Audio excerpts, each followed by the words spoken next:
வச்சுட்டு அவங்களுக்கு only interview மட்டும் பண்ணணும் நீங்க சொல்லிட்டாரு. It is the duty of the devotee has to read and come. Going forward no training, only mock interviews அப்படின்னு சொல்லிட்டு. More than that, the attitude is important, Mataji. Nobody should. The attitude is very important. They should not. Some of the things what happened is not right. Yes. So இதெல்லாம் நம்ம கண்டிப்பா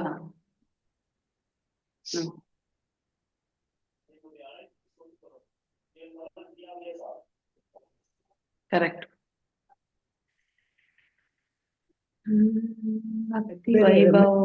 effort எடுத்துட்டாங்க, நல்லா cooperate பண்ணாங்க.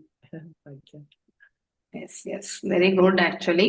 I think basically நமக்கு clearance ஆகிறத விட ரொம்ப மோசமான நிலைமையில நம்ம வந்து சரியா பண்ணலன்னு வரக்கூடாது. ஓரளவுக்கு நல்லா ட்ரை பண்ணி ஸோ ஏதோ ஒன்று ரெண்டுல சரியா பண்ண முடியலன்னா தட் இஸ் ஃபைன்.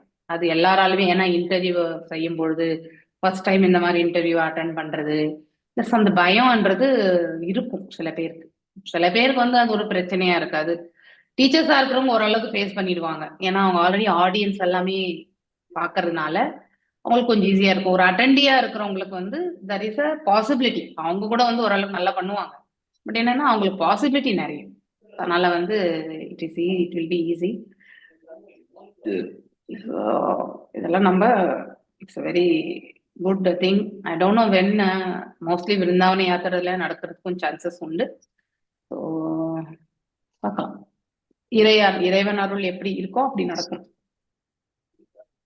ஓம் நமோ பகவதே வாசுதேவாய, ஓம் நமோ பகவதே வாசுதேவாய, ஓம் நமோ பகவதே வாசுதேவாய. நாராயணம் நமஸ்கிருத்யம் நரம் செய்வ நரோத்தமம் தேவீம் சரஸ்வதிம் வியாசம் ததோ ஜாயம் முதீரயேத். நஷ்டப்ராயேஷு ஆபத்ரேஷு நித்யம் பாகவத சேவையாம் பகவத்ய உத்தம ஸ்லோகே பக்திர் பவதி நைஸ்திகி. ஓம் அஜ்ஞான திம்ராந்தஸ்ய ஞானாஞ்சனய ஷலாகய சக்ஷுருன்மிலிதம் येन தஸ்மை ஸ்ரீ குரவே நமः. ஸ்ரீ சைத்தன்ய மனோவிஷ்ணம் ஸ்தாபிதம் येन பூதலே ஸ்வயம் ரூபா கதாமய்யம் ததா சிவபதாண்டிகம். हे कृष्णा करुणा सिंधु दीनबन्धो जगत्पते गोपेश गोपिका कान्ता राधाकान्त नमस्कृते. तप्त काञ्चन गौरांगी राधे वृन्दावनेश्वरी ऋषभानुसुते देवी प्रणमामि हरिप्रिये. वाञ्छकल्पतारुभ्यश्च कृपा सिन्धुभ्येव च पतितनां पावनेभ्यो वैष्णवेभ्यो नमो नमः. नमो विष्णुपादाय कृष्णप्रेष्ठाय भूतले श्रीमति भक्तिवेदान्त स्वामिनिधि नामिने. नमस्ते सारस्वते देवे गौरवाणी प्रचारिणे निर्विशेष शून्यवादे पाश्चात्य देशधारिणे. जय श्री कृष्ण चैतन्य प्रभु नित्यानंद श्री अद्वैत गदाधर श्रीवासदि गौर भक्त वृंदा. हरे कृष्णा कृष्णा कृष्णा हरे हरे, हरे Ram Ram Ram Hare Hare. So reading from Bhagavatam, நாம் இன்னைக்கு செகண்ட் சாப்டர்ல canto 1 செகண்ட் சாப்டர் 7th ஸ்லோகத்திலிருந்து ஸ்டார்ட் பண்ணணும். ஓகே, இப்போ 6th சாப்டர் வரைக்கும் நாம் என்ன படித்தோம்? பேசிக்கலி இந்த செகண்ட் சாப்டர் வந்து ரொம்ப ரொம்ப முக்கியத்துவம் வாய்ந்தது. ஏன் முக்கியத்துவம் வாய்ந்ததுன்னா, இந்த நைமிஷாரண்யத்துல அந்த ரிஷி முனிகள் எல்லாமே, சௌனக ரிஷிகள் தலைமையில் இருக்கக்கூடிய ரிஷி முனிகள் 6 கேள்விகளை கேட்டாங்க இல்லையா ஃபர்ஸ்ட் சாப்டர்ல. அதற்கான விடைகள் வந்து இந்த சாப்டர்ல இருந்து தான் தொடங்கும். அதனால நீங்க எங்க சீனியர் டிவோட்டிஸ் பாகவதம் எடுத்தாலுமே they will refer more of second chapter. ரொம்ப ரொம்ப முக்கியமானதாக இருக்கும். Second chapter is very very important. மேலும் ஸ்வதர்மம் பரோதர்மம், உயர்வான, அதாவது மிக உயர்வான அதாவது ஒருவருடைய கடமை எது அப்படின்னு பார்க்கும் பொழுது அது பரோதர்மமாக இருக்கும். இந்த சாப்டர்ல நிறைய ஸ்லோகங்கள் வந்து மெமரைசேஷனுக்கு உண்டு. மேலும் வந்து இந்த சாப்டர்ல வந்து நிறைய ஸ்லோகம் வித்தவுட் மெமரைசேஷன் இல்லாத சில ஸ்லோகங்களோட முக்கியத்துவம் வாய்ந்த ஸ்லோகங்களாக உண்டு. அதனால ஆன வரைக்கும் இந்த சாப்டர்ல உங்களால என்ன எதெல்லாம் முக்கியமான ஸ்லோகங்களாக உங்களுக்கும் படுறதோ அதை நீங்க மெமரைஸ் பண்ணி அதனுடைய கருத்துக்களை வந்து நீங்க மனசுல பதிய வச்சுக்கோங்க. ஸோ அது ரொம்ப ரொம்ப முக்கியம். ஸோ முதல் கேள்வி என்ன, அதாவது இந்த பிரபஞ்சத்துல வாழக்கூடிய மக்களுக்கு, மனித வாழ்க்கைக்கு, அதாவது நன்மையை பயக்கக்கூடிய செயல் எது அப்படிங்கிறத வந்து கேட்டாங்க இல்லையா? So the welfare of the people இல்லையா? ஸோ அப்படி கேட்டப்போ அதுவும் செகண்ட் கொஸ்டின் என்ன, அது வேதங்களை பற்றி கேட்டாங்க இல்லையா? ஸோ அதை பற்றியும் வந்து இந்த 2வது கொஸ்டின் நம்ம பார்க்குறோம். இந்த ரெண்டாவது question glorification of Sukhdev Goswami by Suta Goswami பார்த்தோம் இல்லையா? அதுக்கப்புறம் வந்து சுத்த கோஸ்வாமி வந்து இவ்வளவு அழகான கேள்விகள் கேட்ட சௌனக ரிஷிகள். ஏன்னா கேள்விகள் கேட்கறதும் வந்து குவாலிட்டியா இருக்கணும் இல்லையா? அதாவது கேட்கக்கூடிய கேள்விகள் வந்து ஒரு அதாவது அடுத்தவங்களுக்கு நன்மை பயக்கக்கூடியதாக இருக்கணும் இல்லையா? சோ இந்த பிரபஞ்சத்துல வாழக்கூடிய உயிர்வாழிகளுக்கு நன்மை அளிக்கக்கூடியதாக இருக்கணும். அப்படிப்பட்ட ஒரு நிலையில இருந்து தான் சௌனக ரிஷிகள் தலைமையில இருக்கவங்க கேட்டாங்க ஆக்சுவலி இல்லையா? நெக்ஸ்ட் வந்து இப்ப 7வது இந்த ஸ்லோகம் வாசுதேவ பகவதி பக்தி யோக. இது வந்து நம்ம ஒரு நிமிஷம் சவை போம் இல்லையா? ஓகே, 7th ஸ்லோகம் வாசுதேவ பகவதி பக்தி யோக பிரயோஜிதா ஜனாஹெத் ஆஷு வைராக்கியம் ஞானம் சாயத் ஐதுகிம். ஓகே, ஓ இங்க என்ன சொல்றதுன்னா, by rendering the devotional service unto the personality of Godhead Sri Krishna, one immediately acquires causeless knowledge and detachment from the world. So எப்படி வந்து நாம வந்து இறைவனை பற்றி தெரிஞ்சுக்க முடியும், அப்புறம் இந்த பௌதிக உலகத்துல இருந்து நாம எப்படி வந்து நம்ம வந்து அதனோடு இருக்கக்கூடிய ஈடுபாடை வந்து நாம வந்து விலக்கி கொள்ள முடியும். இந்த இது அதாவது ஒரு புறம் வந்து அட்டாச்மெண்ட் வந்து நம்ம எந்த பக்கத்துல பண்றோமோ அதுக்கு ஆப்போசிட்டா இருக்கிறதுல வந்து நம்மளால அட்டாச்மெண்டா இருக்க முடியாது இல்லையா? இப்ப பௌதீகத்துல நாம வந்து அதிகமான ஈடுபாடு கொண்டிருந்தா ஆன்மீகத்துல நம்மளால முன்னேற்ற பாதைக்கு செல்ல முடியாது. அதே ஆன்மீகத்துல நாம திளைத்திருக்கும் பொழுது பௌதீகத்துல இருந்து நாம தன்னால வந்து நம்மளால வந்து விலகி இருக்க முடியும். அந்த மனப்பக்குவம் வந்து நமக்கு ஏற்படுத்தி கொடுக்கும். சோ இறைவனை அது எவ்வாறு முடியும்? நாம் ஆன்மீகத்துல எப்படி திளைத்திருக்க முடியும்? பகவானுக்கு நாம திருத்தொண்டு புரியும் போதுதான். வாசுதேவ பகவதி இல்லையா? அதாவது பக்தி யோகம், அதாவது அவருக்கு செய்யக்கூடிய திருத்தொண்டு. சோ பிரயோஜிதக, அதாவது நாம அதை செயல்படுத்தும் பொழுது, எதை செயல்படுத்தும் பொழுது? பக்தியை வந்து நாம செயல்படுத்தும் பொழுது, அப்படின்னா நாம திருத்தொண்டுல நாம ஈடுபடுத்தி கொள்ளும் பொழுது இல்லையா? ஜனயதே. சோ அதனால என்ன வருதுன்னாக்கா அஷு, அதாவது சீக்கிரமாக வைராக்கியம் என்பது வருகிறது. வைராக்கியம் என்பது என்னன்னா, நம்ம ஒன்று இது வந்து அதாவது பிரவருத்தி மார்க்கம் நிவர்த்தி மார்க்கம் அப்படிங்கிற 2 இருக்கு. அதை பத்தி நாம் இந்த சாப்டர்ல தான் இந்த ஸ்லோகத்துல வரும். ஆக்சுவலி பிரவருத்தி நிவர்த்தி, நிவர்த்தி என்பது வந்து தியாகமாக, அதாவது பாத்தீங்கன்னாக்கா துறத்தல் அப்படின்னு சொல்லலாம் இல்லையா? அது டைரக்டாவே நம்ம வந்து பௌதீகத்துல வந்து நம்ம வந்து துறந்து விடுறது. அப்படின்னா அதனுடைய பலன்களை துறக்கிறது இல்லையா? நமக்கு எத்தனை தர்மங்கள் இருக்கு? ஸ்வதர்மம் இருக்கு, பராதர்மம் இருக்கு இல்லையா? சோ அந்த மாதிரி பரோதர்மம் இப்படி இருக்கிறது. சோ பரோதர்மம் வந்து இந்த நிவர்த்தி மார்க்கத்துல வரக்கூடிய ஒன்று, டைரக்ட் ஆக்சுவலி. அதே வந்து இந்த ஸ்வதர்மம் என்பது நாம 2 விதமான செயல்கள்ல ஈடுபடலாம். நமக்குன்னு விதிக்கப்பட்ட கடமைகளை நாம பௌதீக லாபம் கொண்டும் செய்யலாம். அதே மாதிரி பௌதீகமற்ற பௌதீக லாபத்தை எதிர்பார்க்காமல் இது இறை தொண்டு என்று ஆற்றும் பொழுதுதான் அது வேறு விதமாக செல்லும். ஆனாலும் அதுல பௌதீகத்திலேயே நாம் ஈடுபடும் பொழுது நமக்கு கண்டிப்பா அதுல வந்து ஒரு சில எக்ஸ்பெக்டேஷன் தானாகவே வந்து சேரும். அதனால நம்ம அந்த பௌதீக செயல்களை எப்படி பழகி கொள்ளணும்னா, இறை தொண்டாக மாற்றுவதற்கான அந்த பக்குவத்தை நாம் எடுத்துட்டு வர வரைக்குமே பௌதிக லாபத்துல நமக்கு ஈடுபாடு என்பது ஓரளவுக்கு கண்டிப்பா ஒட்டிட்டு தான் இருக்கும். அது நம்ம 100% நம்ம அதுல இருந்து வெளியில வர முடியாது. சோ ஆனா அந்த ரியலைசேஷன் வரணும்னா அதிகமாக நாம இறை தொண்டுல நாம ஈடுபடும் பொழுது மட்டும்தான் அந்த உணர்வு வந்து மேன்மையுறும். இறை தொண்டுல நாம ஈடுபடுத்திக் கொள்ள முடியவில்லை என்றால் நம்ம கண்டிப்பா பௌதீகத்தை ஒரு சில பகுதியாவது நம்ம வந்து பௌதீக லாபம் கொண்டு செய்யணும்ன்ற அந்த மனசுல உந்துதல் வந்து வந்துடும். இவந்தோ மிக உயர்வான சேவை வந்து இறை தொண்டு. இந்த சேவை இறைவன் நமக்கு கொடுத்திருக்கக்கூடிய வாய்ப்பு. இதை அவருடைய, அதாவது அவருக்கு தொண்டாட்டுகின்றோம் என்று எண்ணிக்கொண்டு செய்யக்கூடிய மனசை இறைவன் நமக்கு அருளட்டும் அப்படிங்கிற அந்த பிரார்த்தனைகள் வச்சு நம்ம செய்தாலுமே அது பிராக்டிஸ் பண்ணி பக்குவம், அவரை புரிந்து கொள்ளக்கூடிய ஞானம் இல்லையா? One immediately acquires. அதாவது ஒருத்தர் வந்து பக்தி தொண்டு புரியதான் இறைவனை பற்றி புரிந்து கொள்ளக்கூடிய அந்த ஞானம் வந்து அவங்களுக்கு அபிவிருத்தி ஆகும். அதை இறைவனே அவர்களுக்கு வழங்குவார் இல்லையா? அவரை பற்றியான ஞானம் இல்லையா? அதை வந்து அவர் வந்து புரிந்து கொள்வதற்கான அந்த பக்குவம் இது எல்லாமே வந்து அமைய பெற்றுவிடும். ஒருத்தர் இந்த மார்க்கத்துல செல்லும் பொழுது, இறைவனை வந்து புரிந்து கொள்ளக்கூடிய அந்த மார்க்கத்துல அவர்கள் ஈடுபடும் பொழுது, ஆப்வியஸ்லி பௌதிகத்திலிருந்து அவங்களால வந்து தூரமாக விலகி இருக்க முடியும். அந்த வைராகியம் வந்து அவங்களால எடுத்துட்டு வர, அதாவது வைராகியம் என்பது டிட்டர்மினேஷனோட, அதாவது இப்படிதான் நம்ம வந்து செயல்படணும், பௌதிகத்தை நம்ம இப்படிதான் செயல்படணும், நாம ஆன்மீகத்துக்கு இப்படி போகணும்னா இப்படிதான் நம்ம இருக்கணும், எப்படி பூண்டு வெங்காயம் சாப்பிடக்கூடாது அப்படின்னா ரொம்ப ஸ்ட்ரிக்டா நம்ம அதை சாப்பிடாம இருக்கக்கூடிய அந்த நிலையை நம்ம ஏற்படுத்திக்கிறது. அடுத்து வந்து காஃபியே கொடுக்க கூடாது அப்படின்னு சில பேர் காஃபி இல்லாம மண்டை உடைஞ்சிரும் இல்லையா? அப்படிப்பட்ட நிலையில இருக்கிறவங்க எல்லாரும் இருக்காங்க. டீ காஃபி குடிக்கலன்னா அவங்களுக்கு அன்னைக்கெல்லாம் வேலையே ஓடாது. சோ எப்படியாவது போய் கொஞ்சமாவது ஒரு 1/2 கிளாஸ் 1/4 கிளாஸ் 2 சிப் அப்படின்னு நினைக்கக்கூடியவங்க எல்லாம் உண்டு. சோ அப்போ அந்த வைராகியம் எப்படி இருக்கு அந்த இடத்துல? பல்கு வைராகியமா இருக்கு. யுக்த வைராகியமாக மாற்றிக்கொள்ளணும். அதுதான் உண்மையிலே நம்ம துரத்தல் என்பது. இந்த இடத்துல வைராகியம் என்பது என்னன்னா துரத்தல்.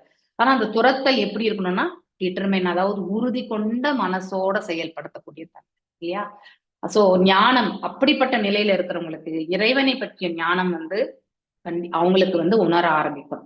ஹைத்துக்கீம், அதாவது எந்த காரணம் இல்லாமலே அவங்களுக்கு அது எல்லாமே கிடைக்கப்பெறும். சோ அதுக்கு வந்து எந்த ஒரு இதுவுமே கிடையாது. இந்த புக்கு உங்ககிட்ட யார்ட்ட புக் இருந்தது, அந்த ஃபர்ஸ்ட் பேராகிராஃப் மட்டும் ஒருத்தவங்க வாசி. ஹரே கிருஷ்ணா. மாதாஜி படிக்கிறேன் மாதாஜி.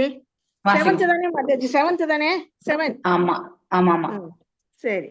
பொருளரே, பரமபுருஷரான ஸ்ரீ கிருஷ்ணருக்கு செய்யும் பக்தி தொண்டை உணர்ச்சி வசப்பட்ட செயல் என்று கருதுபவர்கள் யாகம், தர்மம், தவம், அறிவு, யோக சக்திகள் முதலான மற்ற தெய்வீக தன்னுணர்வு பெறும் முறைகள் சாஸ்திரங்களில் சிபார்சு செய்யப்பட்டுள்ளன என்று விவாதிக்க கூடும். பகவானின் பக்தி தொண்டு உயர்ந்த செயல்களை செய்ய முடியாதவர்களுக்காகவே உள்ளது என்று அவர்கள் கருதுகின்றனர். பக்தி மார்க்கம் பொதுவாக சூத்திரர்கள், வைசியர்கள் மற்றும் புத்தியில் தாழ்ந்த பெண்கள் ஆகியோருக்கு உரியது என்று கூறப்படுகிறது. ஆனால் அது உண்மையான கருத்தல்ல. எல்லா விதமான தெய்வீக செயல்களிலும் பக்தி மார்க்கமே மிக உயர்ந்ததாகும். ஆகையால் அது ஒரே நேரத்தில் மேன்மையானதாகவும் எளிமையானதாகவும் இருக்கிறது. பகவானுடன் தொடர்பு கொள்வதில் உறுதி கொண்ட தூய பக்தர்களுக்கு இது மேன்மையானதாகவும், பக்தி மார்க்கத்தில் அடியெடுத்து வைக்கும் ஆரம்ப சாதகர்களுக்கு இது சுலபமானதாகவும் இருக்கிறது. பகவான் ஸ்ரீ கிருஷ்ணரின் தொடர்பை பெறுவது என்பது ஒரு மிகப்பெரிய விஞ்ஞானமாகும்.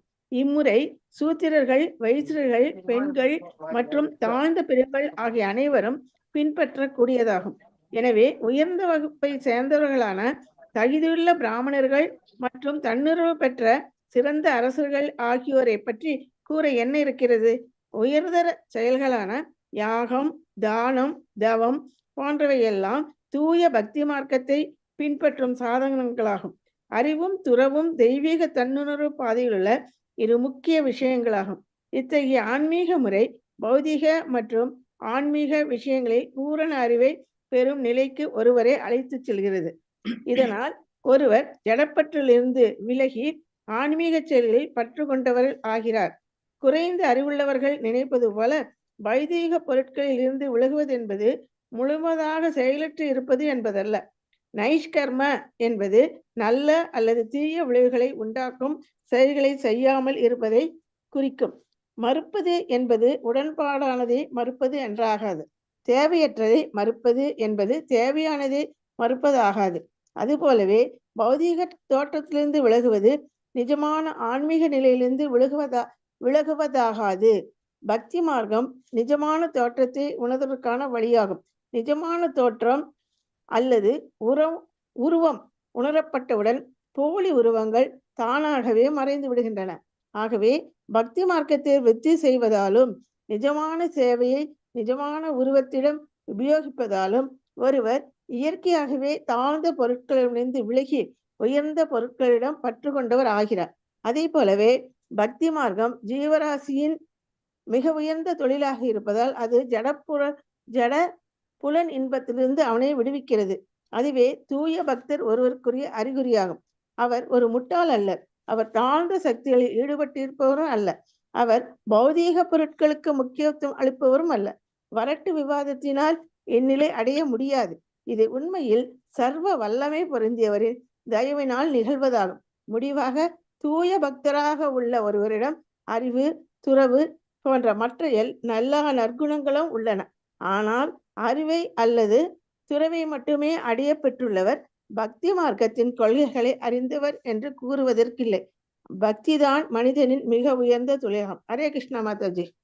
வெரி நைஸ் இல்லையா? ஸோ நம்ம இப்போ இந்த ப்ரெசன்டேஷன் போகலாம். ப்ரெசன்டேஷன்ல வந்து by rendering the devotional service unto the personality of Godhead Krishna, one immediately acquires causeless knowledge and detachment. இது நான் ஆல்ரெடி உங்களுக்கு இப்ப விளக்குனேன் இல்லையா? காரணமற்ற அவங்களுக்கு இந்த ஞானமும் இந்த அதாவது துறவும் வந்து அதுக்கு கிடைப்பதற்கு வந்து ஒரு காரணமே தேவை கிடையாது. மாதாஜி ஒரு டவுட் மாதாஜி, இப்ப அவங்க படிச்சது எந்த அந்த டிரான்ஸ்லேஷன் அவங்க படிச்சாங்க?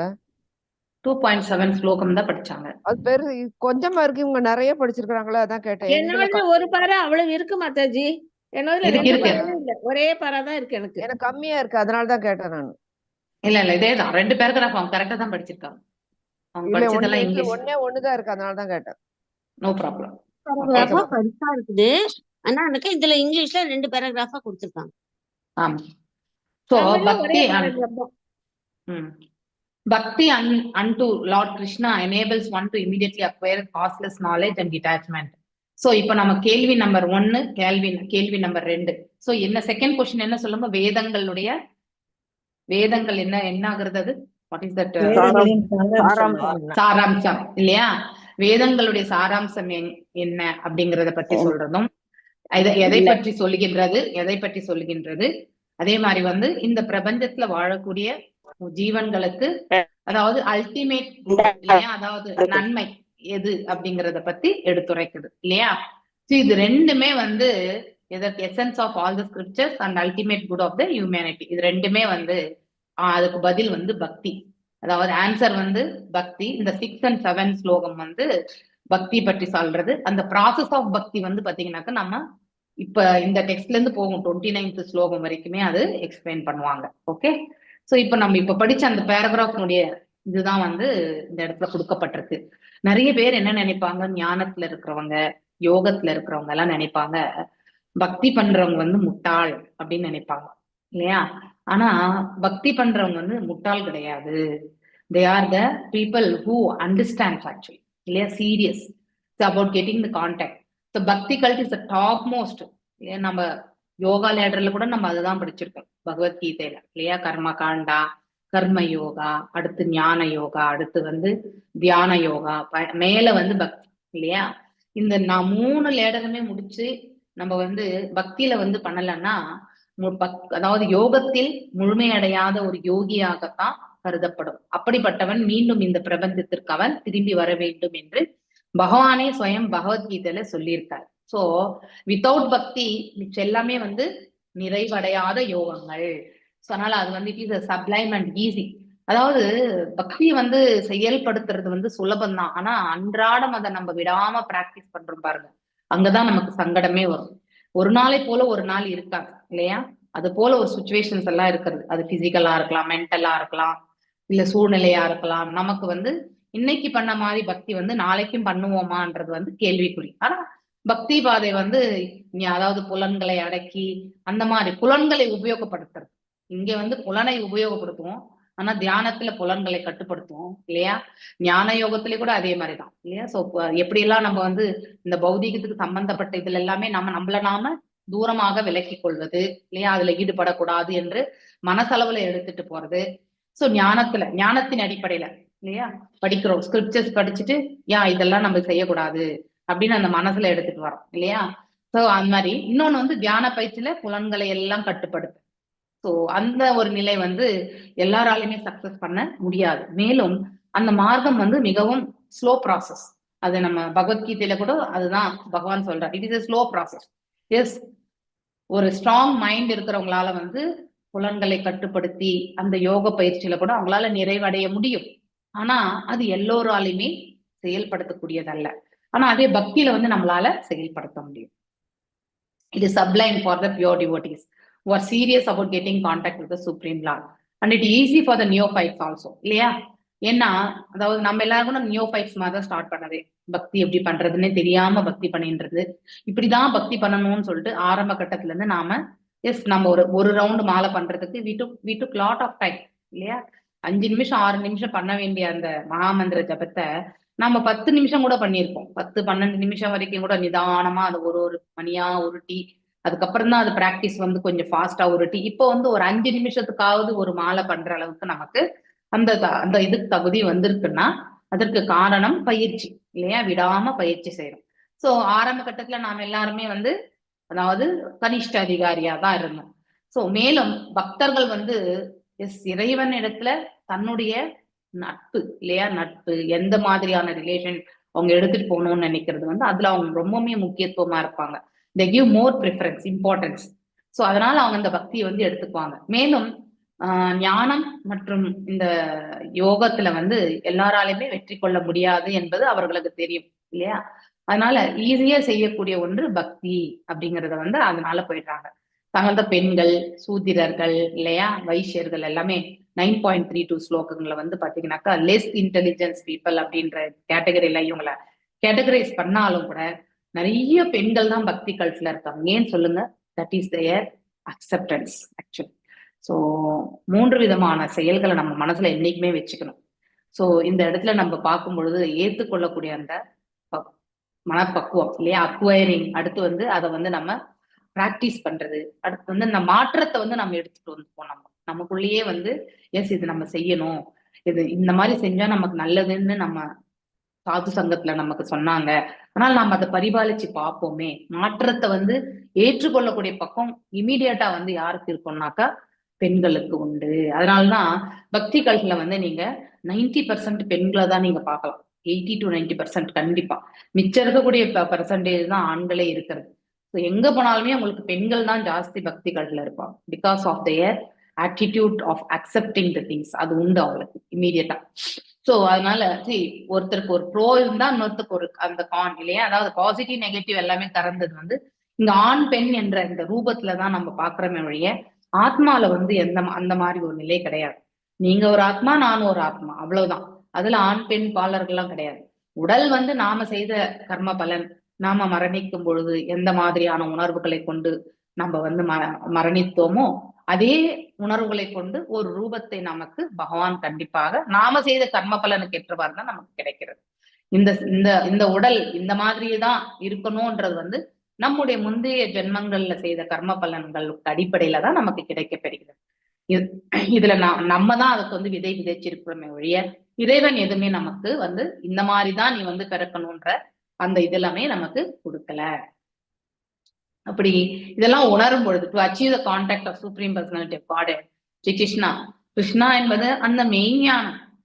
அவரை பற்றி தெரிந்து கொள்வது அவ்வளவு சுலபமானது கிடையாது. ஆனா இது எல்லாருக்குமே வந்து ஓப்பன். இப்படி எப்படி சில சாஃப்ட்வேர் எல்லாம் பாத்தீங்கன்னாக்கா ஓப்பன் சோர்ஸ் அப்படின்னு வச்சிருப்பாங்க, யாரு வேணாலும் உபயோகப்படுத்திக்கலாம், பிளாட்ஃபார்மே கொடுத்துருப்பாங்க. இப்ப லைனக்ஸ் எல்லாம் பாத்தீங்கன்னாக்கா இப்ப நம்ம எல்லாரும் ஒரு கம்ப்யூட்டர் சிஸ்டம் வச்சிருக்கிறோம்னா மைக்ரோசாஃப்ட் இருக்கு இல்லையா, அது மாதிரி இன்னொரு ஓஎஸ் வந்து லைனக்ஸ், அது ஃப்ரீயாவே அவைலபிலிட்டி உண்டு. ஆனா அதை வந்து உபயோகப்படுத்தக்கூடிய முறை நமக்கு தெரியாது, யாராவது சொல்லி கொடுத்தாதான் அது பண்ண முடியும். இதை விண்டோஸ் ஆப்ரேட்டிங்னாக்கா நம்ம ஈஸியா நம்ம பண்ணிடுவோம் இல்லையா, அது மாதிரி. ஆனா இது லைசன்ஸ், இதுக்கு வந்து நம்ம பே பண்ணி தான் வாங்கணும். ஆனா அதுக்கு வந்து லைசன்ஸ் அவசரமே இல்லை, இட் இஸ் ஓப்பன் சோர்ஸ். அந்த மாதிரி பகவான் வந்து எல்லாருக்குமே ஓப்பன் சோர்ஸ் தான். ஆனா அவரை புரிஞ்சுக்க முயற்சி பண்றவங்களுக்கு மார்க்கத்தை அவரே காட்டுவார். சோ புரிஞ்சுக்க முயற்சி பண்ணாத வரைக்கும் அவர் வந்து நமக்கு மறைந்தே இருப்பார், நம்மளால அவரை கண்டுபிடிச்சுக்க முடியாது. So including Sudras, Vaishyas and men, even those lower are the Loban, அதாவது செண்டாளமா இருக்கிறவங்களும். So what to speak of the high class men like qualified Brahmanas and the great self-realized kings இல்லையா, நல்ல அதாவது ஆன்மீகத்துல திளைத்து இருக்கக்கூடிய, அதாவது ராஜ ரிஷிகளா இருக்கக்கூடிய அரசர்கள் மற்றும் நன்கு கற்றறிந்த புலமை வாய்ந்த பிராமணர்களை பற்றி சொல்றதுக்கு என்ன இருக்கு. அதாவது இப்படி நம்ம ஏதும் அறியாதவங்களுக்கே பகவான் வந்து கிடைக்க பெறுவார், எல்லாருக்குமே அவர் ஆக்சசபிள் இருக்கு அப்படிங்கிற உண்மை நாம் தெரியும் பொழுது அதுக்கு முயற்சி எடுக்கணும் இல்லையா. So other high grade activities நம்ம வந்து மேலும் என்னென்ன இருக்குன்னா, நம்ம வந்து யக்னங்கள் செய்யலாம், தானங்கள் கொடுக்கலாம், தவங்கள் மேற்கொள்ளலாம். இது எல்லாமே நமக்கு வந்து பியூரிஃபிகேஷன் இல்லையா. இதுதான் ஒரு பக்தியினுடைய கோர் ஸ்ட்ரென்த் கூட நம்ம சொல்லலாம். அதுதான் கேரக்டரிஸ்டிக்ஸ்ன்னு சொல்லலாம். இப்ப பக்தி எல்லாம் நம்ம எப்படி அபிவிருத்தி செய்து கொள்ள முடியும், நம்ம வீட்டுல காலையில இருந்து மங்களாரத்தி பண்றோம் இல்லையா? காலையில 4 o'clock எழுந்து குளிச்சிடுறோம், அதுக்கப்புறம் மங்களாரத்தி பாக்குறோம், அதுக்கப்புறம் ஜபம் பண்றோம் இல்லையா? அடுத்து வந்து நம்ம பாகவதம் கேட்கிறோம் இல்லையா? அதுக்கு பகவத்கீதை வாசிக்கிறோம், அதுக்கப்புறம் சில கிளாஸஸ் அட்டன் பண்றோம், வீட்டுல நைவேத்தியம் பண்றோம், எல்லாரிடத்திலும் வீட்டுல நம்முடைய கடமைகளை செய்யறோம் இல்லையா? இப்படி இந்த இந்த இந்த செயல்கள் எல்லாமே நம்ம அன்றாட வாழ்க்கையில நம்ம செய்து கொண்டிருக்கிறோம். This is also one type of austerity. காலையில 3:30 மணி 4 மணிக்கு எழுந்து இதெல்லாம் செய்யறது வந்து இட் இஸ் நாட் பாசிபிள். ஒரு நாள் விடாம நம்ம செய்யறதுக்கான வாய்ப்பு கிடைக்குதுன்னா அது நாம பக்திக்கு முக்கியத்துவம் எவ்வளவு கொடுக்குறோமோ அதுக்கு ஏத்த மாதிரி நடக்கும். இன்னைக்கு மைண்ட் வந்து கொஞ்சம் நமக்கு அப்படி ரிலாக்ஸா போயிட்டோம்னா அடுத்த நாள் காலையில வந்து நம்ம அவ்வளவு சீக்கிரத்துல எழமாட்டோம். இதை நீங்க அப்சர்வ் பண்ணணும். when you become little relax நம்மளால முடியாது. உடல் உபாதைகளால் எழாம இருக்கிறது வேற, தட் இஸ் நம்ம கையில கிடையாது. ஆனா நல்ல ஆரோக்கியமா இருக்கிறவா வந்து இன்னைக்கு நம்ம கொஞ்சம் ரிலாக்ஸ்ட் ஆயிட்டோம்னா, சோ கொஞ்சம் பிரஜல்பா இல்லைன்னா கொஞ்சம் நான் டிவோட்டிஸா இருக்கவங்க கிட்ட வந்து வெறுமனே பௌதீகம் மட்டுமே பேசி பேசி இருந்தோம்னா நெக்ஸ்ட் டே அதனோட இம்பாக்ட் கண்டிப்பா இருக்கும். இதை நீங்க you have to observe, watch and observe உங்களுடைய வேலைகள். அதே நீங்க ஃபுல் அண்ட் ஃபுல் நீங்க உட்காந்து உங்களுடைய கடமைகளை செய்துட்டு அப்புறம் வந்து பகவானுக்கு செய்ய வேண்டியது எல்லாமே முக்கியத்துவமா கொடுத்து நாம ஜபங்கள் இதெல்லாம் நம்ம பக்குவமா கரெக்டா செய்யும் பொழுது நெக்ஸ்ட் டே நீங்க அலாரமே பார்க்க வேண்டாம், நீங்க தானா அதுக்கு முன்னாடியே எழுந்துருவீங்க. இது இயல்பிலேயே நடக்கக்கூடிய ஒன்று. அலாரம் வந்து சுய அலாரம் நமக்கு இறைவன் கொடுத்துருவார் உள்ளுக்குள்ள இருந்து. எது வரைக்கும் நமக்கு அந்த மங்களாரத்தினுடைய முக்கியத்துவமே தெரியாம பண்றோமோ அது வரைக்குமே வந்து நாம தூக்கம் இதெல்லாமே வரும். சோ அப்படி அந்த தூய்மைப்படுத்துதல் அப்படிங்கிறது வந்து இதுவே ஒரு தவம் தான். மங்களாரத்தி பார்க்கும் பொழுது நம்ம ஜபம் பண்ணக்கூடாது. So that is an offence, Seva offence. Okay, so நம்ம அதை இன்னும் கூட நம்ம நிறைய பேர் பண்றோம் இல்லையா? சேவா அஃபென்ஸ் நம்ம செய்யக்கூடாது. ஸோ மங்களாரத்தி பண்ணும்போது ஃபர்ஸ்ட் நம்ம அந்த பாடல்கள் எல்லாம் முடிச்சுட்டு அதுக்கப்புறம் நம்ம அந்த ஹரே கிருஷ்ணா மந்திரம் வரும்போது வேணும்னா ஒரு ரவுண்ட் கூட நம்ம பண்ணலாம். ஏன்னா அங்கேயும் அதை தான் பண்ண போறாங்க, நாம இங்கேயும் அதை தான் சொல்ல போறோம். That is fine. ஸோ அங்க என்ன சொல்றாங்களோ அதை நாம கண்டிப்பா செய்யணும். ஸோ சில பேர் வந்து அங்க மங்களாரத்தி வச்சுட்டு இங்க வந்து எதையோ ஒன்று பண்ணிட்டு இருப்பாங்க. So that is not the way. We are welcoming the lord இல்லையா? அந்த முக்கியத்துவத்தை தெரிஞ்சுக்கணும். ஸோ ஏன் தேவர்கள் எல்லாம் அங்கேயே சங்கு ஊதுறாங்க, சங்கு இது பண்றாங்க, சங்கநாதம் பண்றாங்க 3 முறை. எதுக்குன்னா it's invite for the devatas. திருப்பள்ளி எழுச்சிக்கு வந்து பகவானை எழுப்புற தூக்கத்துல இருந்து நித்திரையில இருந்து அதாவது யோக நித்திரையில இருந்து எழுப்புறதுக்காக தான் வந்து அந்த சங்கநாதம் முழங்குறது. அப்ப தேவர்களே வரும்பொழுது நம்ம கண்ணுக்கு தெரியல தேவர்கள், ஏன்னா நமக்கு அந்த அளவுக்கு தெய்வீகமான கண்கள் கிடையாது. சோ அவங்க அங்கதான் இருக்காங்க, அவங்களுக்கு நம்மள தெரியும், ஆனா நமக்கு அவங்கள பார்க்கக்கூடிய அந்த விஷன் கிடையாது நமக்கு. சோ அப்படி மேலும் அந்த குரு பூஜை முடிஞ்ச உடனே வந்து மீண்டும் 3 முறை அந்த இது வந்து பண்ணுவாங்க, சங்கநாதம் பண்றாங்க இல்லையா? They all will go back, அவங்க எல்லாருமே போவாங்க. அதனால நம்ம இந்த ரெஸ்பெக்ட் அது ரொம்ப ரொம்ப முக்கியம். சில பேர் வந்து பாத்ரூம்ல வச்சிருப்பாங்க, சில பேர் பல்லு விளக்கிட்டு இருப்பாங்க. So you should not do all those things. ஸோ அந்த மாதிரி எல்லாம் செய்யக்கூடிய சேவை வந்து அபராதங்கள். அதை விட நீங்க மங்களாரத்தி பார்க்காமலே இருக்கலாம், நீங்க நிதானமா எல்லாம் முடிச்சுட்டு வந்து அப்புறமா கூட வந்து யூடியூப்ல வந்து பாத்துக்கோங்க, அதுதான் பெட்டர். அதை விடுத்துட்டு வந்து உங்களுக்கு முடியலையா, பிசிக்கலி முடியாதவங்களை யாருமே எதுவும் சொல்ல மாட்டாங்க, ஆனா முடியக்கூடியவங்க you should not do that. That is bigger offence, அபராதங்கள். அதுல இருந்து நம்ம வெளியே வரணும்னா ரொம்ப ரொம்ப கஷ்டம். அதனால அந்த மாதிரி we should know the value of the seva. சேவையினுடைய மகத்துவத்தை நம்ம தெரிஞ்சுக்கணும். That is an austerity we are following இல்லையா? சோ நம்ம டெம்பிளுக்கு கொடுக்கறது சேரிட்டி இல்லையா? இறைவனுக்காக செய்யக்கூடிய யக்னம். நாம என்ன யக்னம் செய்யறோம்? சங்கீர்த்தன யக்னம் செய்யறோம் இல்லையா? நாம ஜபங்கள் செய்யறோம். சோ இந்த 3மே வந்து ரொம்ப ரொம்ப ரொம்ப முக்கியம். இந்த 3ஐயுமே நம்ம செய்யும் பொழுது ஆட்டோமேட்டிக்லி இறைவன் நமக்கு என்ன புரிய வைக்கணுமோ அதை வந்து புரிய வைப்பார் இல்லையா? பக்தி, ஞான அண்ட் வைராக்கியம். ஸோ இந்த இதை வந்து நம்ம கிருஷ்ணா ப்ரொவைட்ஸ் இன்டெலிஜென்ஸ். இது 10.10 ஸ்லோகம் இருக்கு இல்லையா? தேஷாம் சதத யுக்தானாம் பஜதாம் பிரீத்தி பூர்வகம் ததாமி புத்தி யோகம் தம் ஏமாம் உபத்யந்தே தே அப்படின்னு சொல்லிட்டு, அதாவது those who are constantly devoted to serve me with love. இது ரொம்ப முக்கியம். இந்த வித் லவ் என்பது மிக மிக முக்கியம். அன்பு கொண்டு பகவானுக்கு கன்சிஸ்டண்டா இன்னைக்கு 4:30 மணிக்கு மங்களாரத்தியில இருக்காங்கன்னா நாளைக்கும் 4:30 மணிக்கு மங்களாரத்தி. நம்ம லலிதா மாதாஜி எடுத்துட்டீங்கன்னா கரெக்டா நீங்க அவங்களுடைய குரூப்ஸ்ல யாரெல்லாம் இருக்காங்களோ அவங்களுக்கு நல்லாவே தெரியும் இல்லையா? she used to put rigorously she whatever every அதாவது ஒரு பக்தரிடத்துல இருக்கக்கூடிய மேன்மையான குவாலிட்டிஸ் எல்லாம் நம்ம கண்டிப்பா பார்க்கணும் இல்லையா? ஸோ கன்சிஸ்டண்டா அவங்க இன்சிஸ்ட் பண்ணுவாங்க, நம்ம டெம்பிள் டிவோட்டிஸ் நம்ம டெம்பிள் மங்களாரத்தி கண்டிப்பா பார்க்கணும். டீச்சர்ஸ் கண்டிப்பா மங்களாரத்தி அட்டன் பண்ணணும். அவங்க சொல்லக்கூடிய வார்த்தை கண்டிப்பா உண்மைதான். நான் யாருமே நான் ஃபோர்ஸ் பண்றதே கிடையாது. ஓகே, பட் அது நமக்கு தான் நன்மை. நாம பழகுனாதான் அடுத்தவங்களுக்கு டீச்சர் சொல்லும் பொழுது அந்த டீச்சர் ஃபாலோ பண்ணதான் அவங்களுடைய ஸ்டூடெண்ட் கூட ஃபாலோ பண்ணுவாங்க இல்லையா? ஸோ நான் ஃபாலோ பண்ணாம நான் அடுத்தவங்களை வந்து மங்களாரத்தி பாருங்கன்னு சொன்னா that is the wrong way of preaching. A preacher should follow whatever he is preaching இல்லையா? So that she applies. That is very right actually. Okay, so first நாம வந்து ஃபாலோ பண்ணணும். நம்ம டீச்சர்ஸ்ல கூட நிறைய பேர் வந்து மங்களாரத்தி காலையில வர்றது கிடையாது. இது நான் நிறைய வாட்டி இப்ப இல்ல ஆரம்பத்துல இருந்தே பார்த்துட்டு தான் இருக்கேன். பட் வி cannot force இல்லையா? ஸோ சில பேருக்கு ஹெல்த் இஷ்யூஸ் இருக்கிறவங்கள நம்ம we need to give exception. But others can join. அது வந்து கண்டிப்பா பண்ணணும். அப்ப நாம கிளாஸ்ல எடுத்துரைக்கும் போது ஆட்டோமேட்டிக்கலி மாதாஜி அட்டென்ட் பண்றாங்க, அப்ப நாம போகணும் அப்படிங்கிற அந்த உணர்வு வரும் இல்லையா? ஸோ அந்த கான்ஸ்டன்ட்லி டிவோட்டட் அந்த வேர்ட் ரொம்ப முக்கியம். ஸோ இறைவனுக்கு திருத்தொண்டு பண்றதுல வந்து அவங்க எப்பவுமே வந்து சதா அதை வந்து அப்படியே கன்சிஸ்டண்டா எடுத்துட்டு போறாங்க இல்லையா? இன்னைக்கு செய்துட்டு நாளைக்கு கிடையாது, நாளைக்கு செய்துட்டு நாளன்னைக்கு கிடையாது, அப்படி கிடையாது. ஸோ இட் ஷுட் பி இன்னைக்கு பார்த்தா நாளைக்கும் பார்ப்பாங்க, நாளன்னைக்கும் பார்ப்பாங்க, அப்படியே போவாங்க. நேத்தும் பார்த்தாங்க, முந்த நேத்தும் பார்த்தாங்க, அப்படிதான் இருக்கும். ஓகே, ஸோ அப்படி பண்ணக்கூடிய ஒரு பக்தி தொண்டு, அதுவும் அன்பு இருக்கணும் அந்த இடத்துல வந்து. இப்ப நாம ஒருத்தர் வந்து 10 வாட்டி பார்த்தோம்னாக்கா அவங்க கிட்ட கண்டிப்பா நல்லபடியா பேசும் இல்லையா? அது போல இறைவனை டெய்லி நாம தரிசிக்கிறோம் இல்லையா? அவரோட திரு பாதங்களை நம்ம பாக்குறோம், கமல பாதங்களே பார்க்கிறோம். அப்ப அந்த பாதங்களுக்கு நம்ம நமஸ்காரங்களை தெரிவிக்கணும்ன்ற அந்த உந்துதலை நாம வந்து வளர்த்து கொள்ளும் பொழுது ஆட்டோமேட்டிக்கலி அந்த ரிலேஷன்ஷிப் வந்து டெவலப் ஆகும் இல்லையா? சோ அதையே நம்ம இத்தனை ஆண்டுகளா பார்க்கும் பொழுது ராதா கோவிந்தா பார்த்த உடனே நமக்கு ஒரு மனசளவுல வந்து ரொம்ப திருப்தியா இருக்கும் இல்லையா? சோ அதுதான் அந்த அன்பு என்பது. சோ அப்படி அந்த அன்பு கொண்ட அந்த திருத்தொண்டை வந்து நாம வந்து சேவையை நம்ம வந்து ஏத்துக்கும் பொழுது அங்க அந்த அவருடைய தர்ஷனத்தை ஏற்றுண்டு அந்த மங்களாரத்தியை வந்து ஆரத்தியை வாங்கிக்கணும்னா, சோ பகவான் வந்து என்ன சொல்றார்? I give the understanding by which they come to me. என்னிடம் வருவதற்கான ஞானத்தை நான் அவர்களுக்கு வழங்குகிறேன் அப்படின்னு சொல்லியிருக்கார். அதாவது புத்தி இல்லையா? பக்தியும் மற்றும் ஞானமும் இரண்டுமே வந்து பகவான் அவங்களுக்கு கொடுக்கிறார் அப்படிங்கறத வந்து நம்ம தெரிஞ்சுக்கணும். ஸோ மேலும் never think the devotee doesn't have knowledge. இந்த மாதிரி அதாவது இது சாதாரணமா நிறைய பேர் நினைக்கக்கூடிய ஒன்று இல்லையா?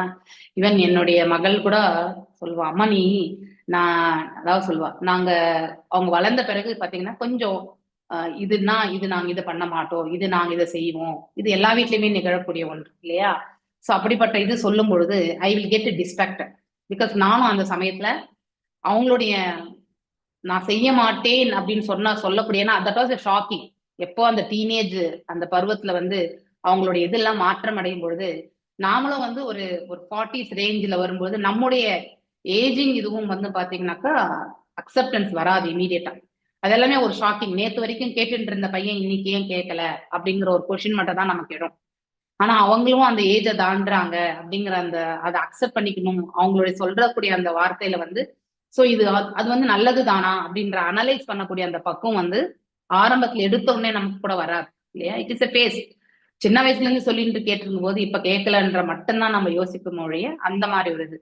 ஸோ அதுக்கு நீ இப்படி ப்ரீச்சிங்காக நீ போனதுக்கான காரணம் நாங்க வந்து சரியா உங்க பேச்சு கேட்கலாதனால தானம்மா அப்படின்னு சொல்லிட்டு என் பொண்ணு கேட்டா. ஸோ அப்ப நான் சொன்னேன் ஆரம்ப கட்டத்துல இருக்கலாம். Because somewhere we have to வாழ்க்கையில ஏற்ற தாழ்வுகள் எல்லாமே வரும். சில சமயத்துல நம்ம எதிர்பார்த்தபடி எல்லாமே நடக்காது இல்லையா? அப்போ அந்த மன உளைச்சலால என்ன பண்ணுவோம், நம்மள நாம ஏதோ ஒரு செயல்ல வந்து நமக்கு பிடித்த செயல்ல நாம கண்டிப்பா ஈடுபடுவோம். சில பேருக்கு வந்து ஸ்பிரிச்சுவல், சில பேருக்கு வந்து பாத்தீங்கன்னாக்கா பேட் ஹேபிட்ஸ் அந்த மாதிரி போகக்கூடியவங்களும் உண்டு இல்லையா? இதெல்லாமே நடக்கக்கூடிய ஒன்று. குடிக்கிறதோ இல்ல வந்து சிகரெட் ஸ்மோக் பண்றதுலயோ ஏதோ ஒண்ணுல. நீங்க இப்போ பெங்களூர்ல பாத்தீங்கன்னாக்கா பெண்கள் கூட வந்து இந்த செயல்கள்ல ஈடுபட்டு இருக்காங்க இப்பெல்லாம். அது எஸ்பெஷலி ஐடில பாத்தீங்கன்னாக்கா it is become like that. So அந்த மாதிரி ஒரு நிலைமை வந்துருச்சு. ஸோ ஒன்றும் பண்ண முடியாது. ஸோ அப்ப நாம நானே நான் வந்து புஷ் பண்ணிக்கணும் வந்து ஆக்கிபை. அப்ப அந்த கோவிடு நிறைய பேட்சஸ், ஸோ நிறைய கிளாஸஸ் அப்படியே வந்து போயிட்டே இருந்தது. ஆனா இந்த ஆரம்ப கட்டத்துல 2021, 2022 எல்லாமே. ஆனா வரும்போது அந்த இந்த இந்த பக்தி சேவையில வந்த பிறகு பக்குவத்தையும் இறைவன் கொடுத்துட்டே இருக்கார் இல்லையா? நம்ம ஆரம்பத்துல முட்டாளா கூட இருந்திருக்கலாம். பிளைண்டா கூட நம்ம பக்தியை வந்து ஃபாலோ பண்ணியிருக்கலாம். ஆனா அதனுடைய பக்தியினுடைய முக்கியத்துவத்தை பத்தி நாம் அன்றாடம் ஒரு குரு பரம்பரையில இருந்து நாம படிச்சு புரிஞ்சுக்க முயற்சி பண்ணும் பொழுது இறைவன் இன்னும் மேன்மையா இந்த பக்தியை பற்றி உணர்றதுக்கான அந்த ஞானத்தை அவர் கொடுக்குறாங்க. கண்டிப்பா உண்டு. பக்தி எப்படி பக்குவமா செய்யணும், நாம எந்த இடத்துல மிஸ் பண்ணோம், எந்த இடத்துல நாம இன்னும் நல்லபடியா செய்யலாம், இப்படி எல்லாம் நமக்கு வந்து உணரக்கூடிய அந்த பக்குவம் வந்து அதுக்கு வந்து நல்லா படிச்சிருக்கணும் அப்படிங்கிற அவசியம் கூட கிடையாது. சோ புரிஞ்சிக்கக்கூடிய பக்குவம் இருந்தாலே போறோம். இதுக்கு உதாரணம் நம்ம எடுத்துக்கணும்னாக்கா பக்தி சித்தாந்த சரஸ்வதி தாகுரார் வந்து அவ்வளவு ஸ்காலர்லி பர்சன். அவரு ஒரு மொழி கிடையாது, பல மொழிகள்ல ஸ்காலர்லி பர்சன். ஆனா அவருடைய குரு யாரு? கௌரவ கிஷோர் தாஸ் பாபாஜி. அவர் அந்த மாதிரி லிட்ரேச்சர் எல்லாம் வேத சாஸ்திரங்கள் எல்லாம் அவர் படிக்கல. ஆனா ஸ்டில் இஸ் இந்த வெரி ஹையர் பிளாட்ஃபார்ம்ல இருந்தவர். சோ இந்த வேத சாஸ்திரங்கள் சாராம்சம் என்ன சொல்றதோ அவை அனைத்தும் அவருக்கு தெரியும். ஆனா அவர் அந்த மாதிரி வேத சாஸ்திரங்கள்ல விற்பனரா இல்லைன்றதுக்காகவே நிறைய வாட்டி பக்தி சித்தாந்த சரஸ்வதி தாகுரார் வந்து அவரை சிஷ்யரா ஏத்துக்கணும்னு சொல்லிட்டு கேட்டப்பெல்லாம் அவர் ஏத்துக்கவே இல்லை. அதுக்கப்புறம் பக்தி வினோத தாகுராருடைய இது பிரகாரம், ஏன்னா அவருடைய குரு யாரு? பக்தி வினோத தாகுரார் இல்லையா, அதுக்கப்புறம் ஏத்துண்டார். சோ அது மாதிரி நம்ம நிறைய படிச்சிருக்கணும் அப்படிங்கிறது அவசியமே கிடையாது. ஆனா நாம் எந்த செயல்ல ஈடுபடுறோமோ அதுல வந்து சின்சியரா இருக்கணும். பக்தியில சின்சியாரிட்டி தான் ரொம்ப முக்கியம். சின்சியர் அண்ட் ஆட்டிடியூட், இது ரெண்டுமே ரொம்ப ரொம்ப முக்கியம். ஓகே, சோ ஒருத்தருக்கு நல்ல சின்சியரா வந்து பக்தி பண்றதும், அடுத்து வந்து அதை ஈடுபாடு கொண்டு அதை செயல்படுத்தக்கூடிய அந்த திறன் இருந்தா ஆட்டோமேட்டிக்கலி வந்து இந்த பௌதீகத்துல இருந்து அவனுக்கு வந்து விடுதலை என்பது உண்டு. அப்படின்னா பௌதீக செயல்களில் அவன் ஈடுபட்டு கொண்டிருந்தாலும் அதன் மீது எந்த எதிர்பார்ப்பும் இல்லாமல் செய்யக்கூடிய அந்த மனப்பக்குவத்தை வந்து இறைவன் கொடுப்பார். இது 2.59 ஸ்லோகத்துல நாம இந்த வந்து பார்க்கலாம். விஷயா வினி வர்த்தந்தே நிராஹயா தேகினாக ரசவிரஜம் ரசோப்யஸ்ய பரம் திருஷ்டுவா நிவர்த்ததே. பரம் திருஷ்டுவா இல்லவா, திருஷ்டுவா பை எக்ஸ்பீரியனிங். பரம் என்றால் ஃபார் சுப்பீரியர், பரோதர்மா மாதிரி. சோ பரோதர்மா என்றால் என்ன? இறைவனுக்காக நாம தொண்டாற்றினால் அதுதான் வந்து பரோதர்மம். இருக்கிறதுலே த ஹையஸ்ட் ஆக்குபேஷனல் டியூட்டி அதுதான். உயர்வான ஒருத்தருக்கு விதிக்கப்பட்ட கடமைகளே மிக உயர்வான ஒரு கடமை எதுனாக்கா பரோதர்மா தான். ஸோ விஷயா அப்படின்னாக்கா இந்த புலன்களின் செயல்கள் இல்லையா, objects of the sense enjoyment. வினி வர்த்தந்தே are practised to be refine அப்படின்னா இந்த புலன்கள் எல்லாமே பிரவிற்த்தி மார்க்கத்துல போறத வந்து பிளாக் பண்ணி வச்சுக்கிறது. நிரா ஆஷ்ரயா அப்படின்னா நெகட்டிவ் ரெஸ்ட்ரிக்ஷன்ஸ். ஸோ சிலதெல்லாம் பாத்தீங்கன்னாக்கா நம்ம ரினவுன்சியேஷன் எப்படி நம்ம எடுத்துட்டு போகணும்னா செயல்படாம இருக்கிற தன்மை கிடையாது. துரத்தல் என்பது எந்த செயலுமே செய்யாம உட்கார்ந்துறது கிடையாது. நெகட்டிவா இருக்கக்கூடிய செயல்களை வந்து நாம ஈடுபடாம வெறுமனே அதாவது பாசிட்டிவா இருக்கக்கூடிய செயல்களை நம்மள நாம ஈடுபடுத்தி கொள்றது, அதுதான் வந்து டிட்டாச்மெண்ட். உண்மையான டிட்டாச்மெண்ட் அதுதான். ஓகே, அப்படின்னா நெகட்டிவ்னா என்ன? பௌதீகத்துல வந்து எத்தனை இருக்கு நெகட்டிவ்ஸ் இல்லையா. சோ அதாவது பலன் கருதும் செயல்கள், புலன் நுகர்ச்சி செயல்கள் இல்லையா, இது எல்லாமே நம்ம கண்டிப்பா விடணும். நாம கடமையா நமக்குன்னு விதிக்கப்பட்ட கடமையா இருந்தாலும் வரக்கூடிய இதை வந்து நாம ஏத்துக்கக்கூடிய பக்குவம் இருக்கணும். இன்னைக்கு 10,000 சம்பாதிக்க முடிஞ்சதுன்னா நாளைக்கு 2,000 தான் சம்பாதனைன்னா அதையும் ஏத்துக்கணும். இன்னைக்கு 10,000 வந்துச்சே, நாளைக்கு எப்படி 20,000 சம்பாதிக்கணும், அது வந்தாதான் எனக்கு திருப்தி வரும்னு நினைக்க கூடாது. அப்ப அது பலன் கருதுமாகிவிடும் இல்லையா. புலன் நுகர்ச்சி இல்லையா, நாக்கை அடக்கணும் இல்லையா, பேசுதலிலும் சரி உண்ணுதலிலும் சரி, இதெல்லாமே இதற்காக நம்ம வாழக்கூடாது, புலன்களுக்காக நம்ம வாழவே கூடாது இல்லையா. புலன்களை நம்முடைய கட்டுப்பாட்டுல எடுத்துட்டு வந்து மனசை கட்டுப்படுத்தி அதை பக்குவமான முறையில வந்து நம்முடைய வாழ்க்கையில் பிற்கால வாழ்க்கையினுடைய முன்னேற்றத்திற்காக அதை பயன்படுத்தணும். அதுதான் வந்து உண்மையான டிட்டாச்மெண்ட். ஓகே, டிட்டாச்மெண்ட் பௌதிகம் வேண்டாம், எனக்கு இது வேணாம் அது வேணாம் அப்படின்லாம் கிடையாது. எல்லாமே இறைவனுடையது அப்படின்றது உணர்ந்த பிறகு இது சில காலம் நம்ம உபயோகப்படுத்திட்டு இங்க விட்டுட்டு போக போறோம் அப்படிங்கிற அந்த மனப்பக்குவத்தை நாம் ஏற்படுத்தினாலே இந்த பௌதீக பொருட்கள் மீது இருக்கக்கூடிய என்னுடையது நான் அப்படிங்கிற அந்த உணர்வு எல்லாமே நம்ம விட்டு கண்டிப்பா நீங்கும் இல்லையா. இந்த இடத்துல அதான் தேகினா உடல் கொண்ட, ரசா வர்ஜம் அந்த கிவிங் அப் த டேஸ்ட் அப்படின்னா பௌதீக இது இல்லையா. ஃபார் எக்ஸாம்பிள் நல்ல மசாலா போட்டு நல்லா சாப்பிடணும் அப்படின்னு நாக்கு கேக்குது இல்லையா. சோ அதே வந்து பக்தர்கள் வந்து பாத்தீங்கன்னா அவங்களுக்கு நீங்க நிறைய காரம் வச்சிருக்கக்கூடிய ஃபுட்டு கொடுத்தீங்களா அவங்களால சாப்பிட முடியாது. அதை சாப்பிட்ட வித்தின் 5 மினிட்ஸ்ல அவங்களுக்கு வயிறு கண்டிப்பா ஏறும். Because we have used to the sattvic food இல்லையா? நம்ம பகவானுக்கு நைவேத்தியம் பார்த்து பார்த்து கொஞ்சம் சப்பையா தான் நம்ம செய்வோம், ஸ்பைசியா கண்டிப்பா பண்ண மாட்டோம் இல்லையா?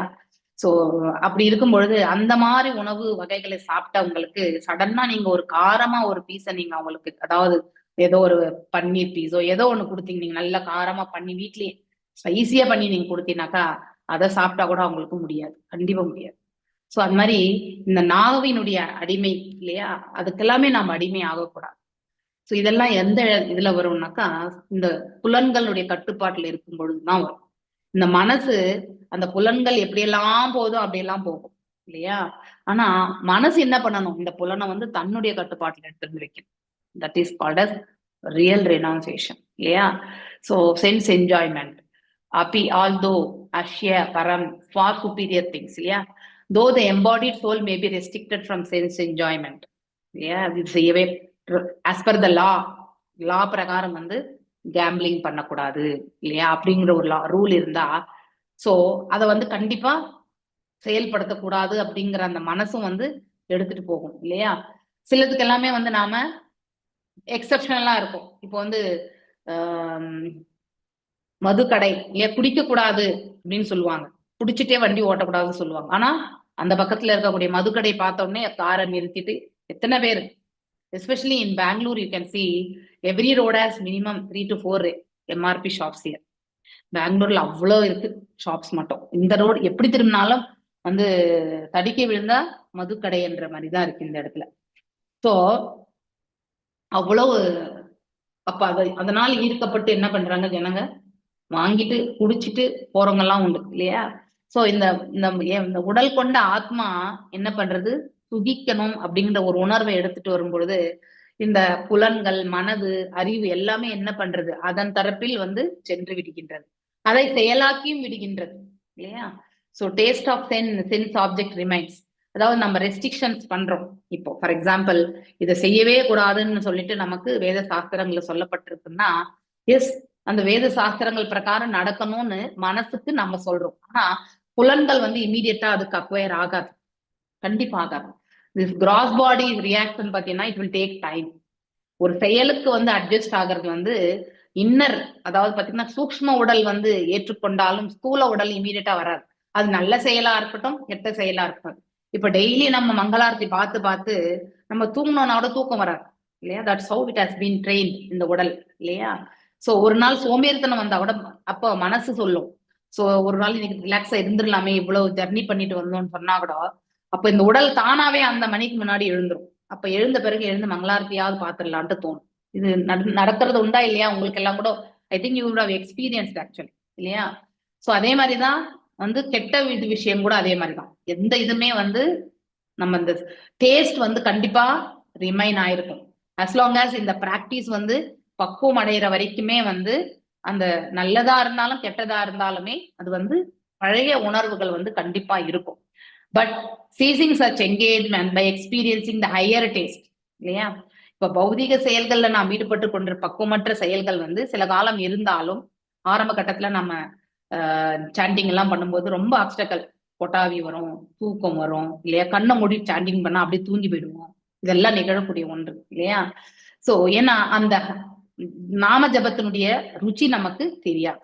ஆரம்ப கட்டத்துல எல்லாருமே இதை அனுபவிச்சது உண்டு. ஆனா இப்ப சவணம் பண்ண பண்ண நாம ருச்சியினுடைய மகிமையை கேட்ட பிறகு நாமங்களை சொல்லும் பொழுது, இறைவனை எண்ணிக்கொண்டு சொல்லும் பொழுது நமக்கு தூக்கம் வராது இல்லையா? கொட்டாவியும் வராது. அதுல இன்னும் ஈடுபாடோட சொல்லணுமே அப்படிங்கிற மனசு வரும். அப்ப நாம அந்த ஃபார்ம் பிக்ஷ், அதாவது அந்த கிருஷ்ண உணர்வுல நம்ம லயித்து விடுகின்றோம். அதுதான் ரொம்ப ரொம்ப முக்கியமான ஒரு விஷயம். ஓகே, ஹரே கிருஷ்ணா. சோ மேலும் வந்து don't reject things that can be used in service of Krishna. யுக்த வைராகியம். அதாவது இது பௌதீக பொருள் அப்படின்ட்டு நம்ம திறந்து விட வேண்டிய அவசியமே கிடையாது. அதே அந்த பௌதீக பொருளை வந்து இறைவனுடைய தொண்டுக்கு நாம உபயோகப்படுத்தும் போது அது ஆன்மீகமாகி விடுகிறது. ஸோ அதுதான் ரொம்ப இட் வில் பிகம் ஸ்பிரிச்சுவல். இன்னைக்கு காலையில பிரேமா மாதாஜி கிளாஸ் அதுதான் இல்லையா? when are using the material things in the service of Krishna, it will become spiritual. இல்லையா? ஏன்னா எந்த பர்பஸ்க்காக அதை உபயோகப்படுத்துறோம் இல்லையா? That is very important. So அது இறை தொன்றுக்காக உபயோகப்படுத்தும் பொழுது கண்டிப்பாக அது மேன்மையான ஒன்றாகிடும். இப்ப பணம் நிறைய வச்சிருக்காங்க, அந்த பணத்தை வந்து நம்ம எந்த விதமா வேணாலும் செலவழிக்கலாம் இல்லையா? கெட்ட விதத்திலையும் போகலாம், நல்ல விதத்திலையும் போகலாம் இல்லையா? ஆனா அதே நம்ம இறை தொன்றுக்கு எடுத்து செல்லும் பொழுது அது மேன்மையான ஒரு கைங்கரியமா வருது. வெறுமனே பணம் கொடுத்தா மட்டும் போருமா? நம்ம அதாவது பிசிக்கல் சேவா பண்ணலையேன்னு நினைக்கலாம். Physical seva is the greatest. ஆனா இந்த money seva also is, Lakshmi seva also is greatest. ரெண்டுமே. ஏன்னா இதெல்லாம் இறைவனோடது தான். நம்ம கிட்ட சில காலம் இருக்கு, அதை வந்து கொடுக்கறதுல வந்து எந்த தப்புமே கிடையாது. So Krishna reveal. ஸோ பக்தி yoga means detachment and knowledge. ரெண்டு கான்செப்ட். ஒன்னு ஞானத்தை, இறைவனை, அந்த மெய்ஞானத்தை பற்றி தெரிஞ்சுக்கிறது, அவரை பற்றி உணர்ந்து கொள்ளும் பொழுது இந்த பௌதிகத்துல இருந்து நாம அதாவது தூரமாக விலகி இருக்கிறது. பலன் கருதும் செயல்கள், புலனுகர்ச்சி செயல்கள், இதுல இருந்து நாம வந்து விலக முடியும். ஸோ இதெல்லாமே வந்து த நெகட்டிவ் திங்ஸ் அப்படின்னு சொல்லலாம். பாசிட்டிவ் திங்ஸ் எல்லாம் வந்து எது? இறைவனுக்கு தொண்டாற்றுறது, நம்முடைய கடமைகளை இறைவன் நமக்கு கொடுத்திருக்க வாய்ப்பாக எண்ணிக்கொண்டு எடுத்துக்கொண்டு செய்யறது, பலன் எதுவா இருந்தாலும் அதை வந்து இறைவனுக்கு சமர்ப்பித்து அதை ஏற்றுக்கொள்ளக்கூடிய மனப்பக்குவம், இது எல்லாமே. அதனால செயலற்ற தன்மை கிடையாது. ரெனவுன்சியேஷன்னா செயலற்ற தன்மை கிடையாது. So bhaktas are generally fools and rascals. Therefore they take to பக்தி யோகா இல்லையா? முட்டாள்கள் தான் பக்தி யோகா போகணும்னு சில பேர் நினைப்பாங்க. ஆனா உண்மையிலே அப்படி கிடையாது. யார் ஒருத்தர் வந்து பக்தி யோகத்தை வந்து எடுத்துக்கிறாங்களோ அவங்கள வந்து நாம முட்டாள்கள் வந்து போக்கிரிகள்னு நினைக்க முடியாது.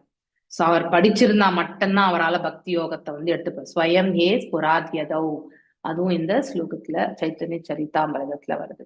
அத்த ஸ்ரீ கிருஷ்ண நாமாதி, இது பக்திர சாம்பிரத சிந்துல வரக்கூடிய ஸ்லோகம் இல்லையா? நான் பவேத் கிரஹ்யாம் இந்திரியாய சேவேன் முகேஹி ஜீவாஹோ இல்லையா?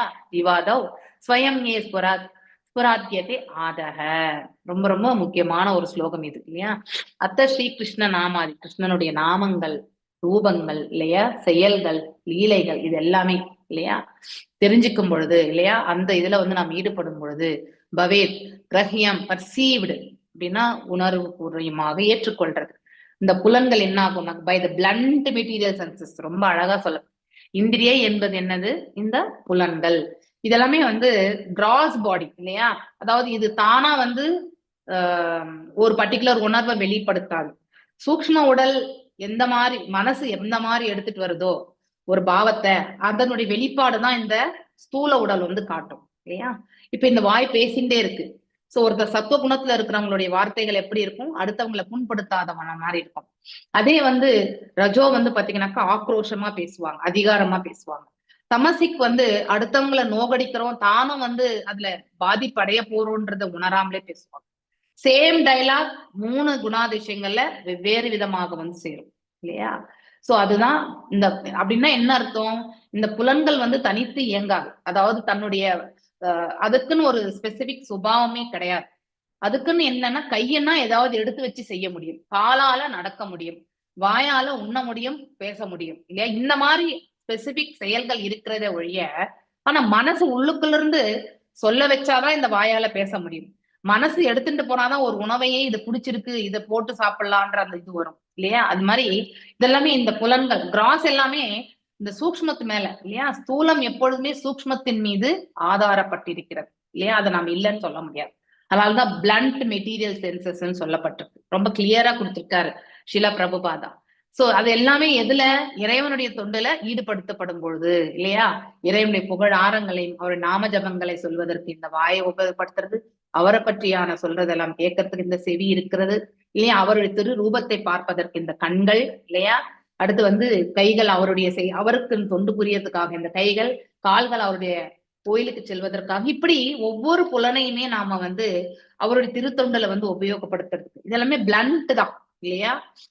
இதெல்லாமே இந்த புலன்கள் தனித்து இயங்காது. உள்ளுக்குள்ள இருந்து வரக்கூடிய இன்ஸ்ட்ரக்ஷன்ஸ் பிரகாரம் தான் அது இயங்க ஆரம்பிக்கும்.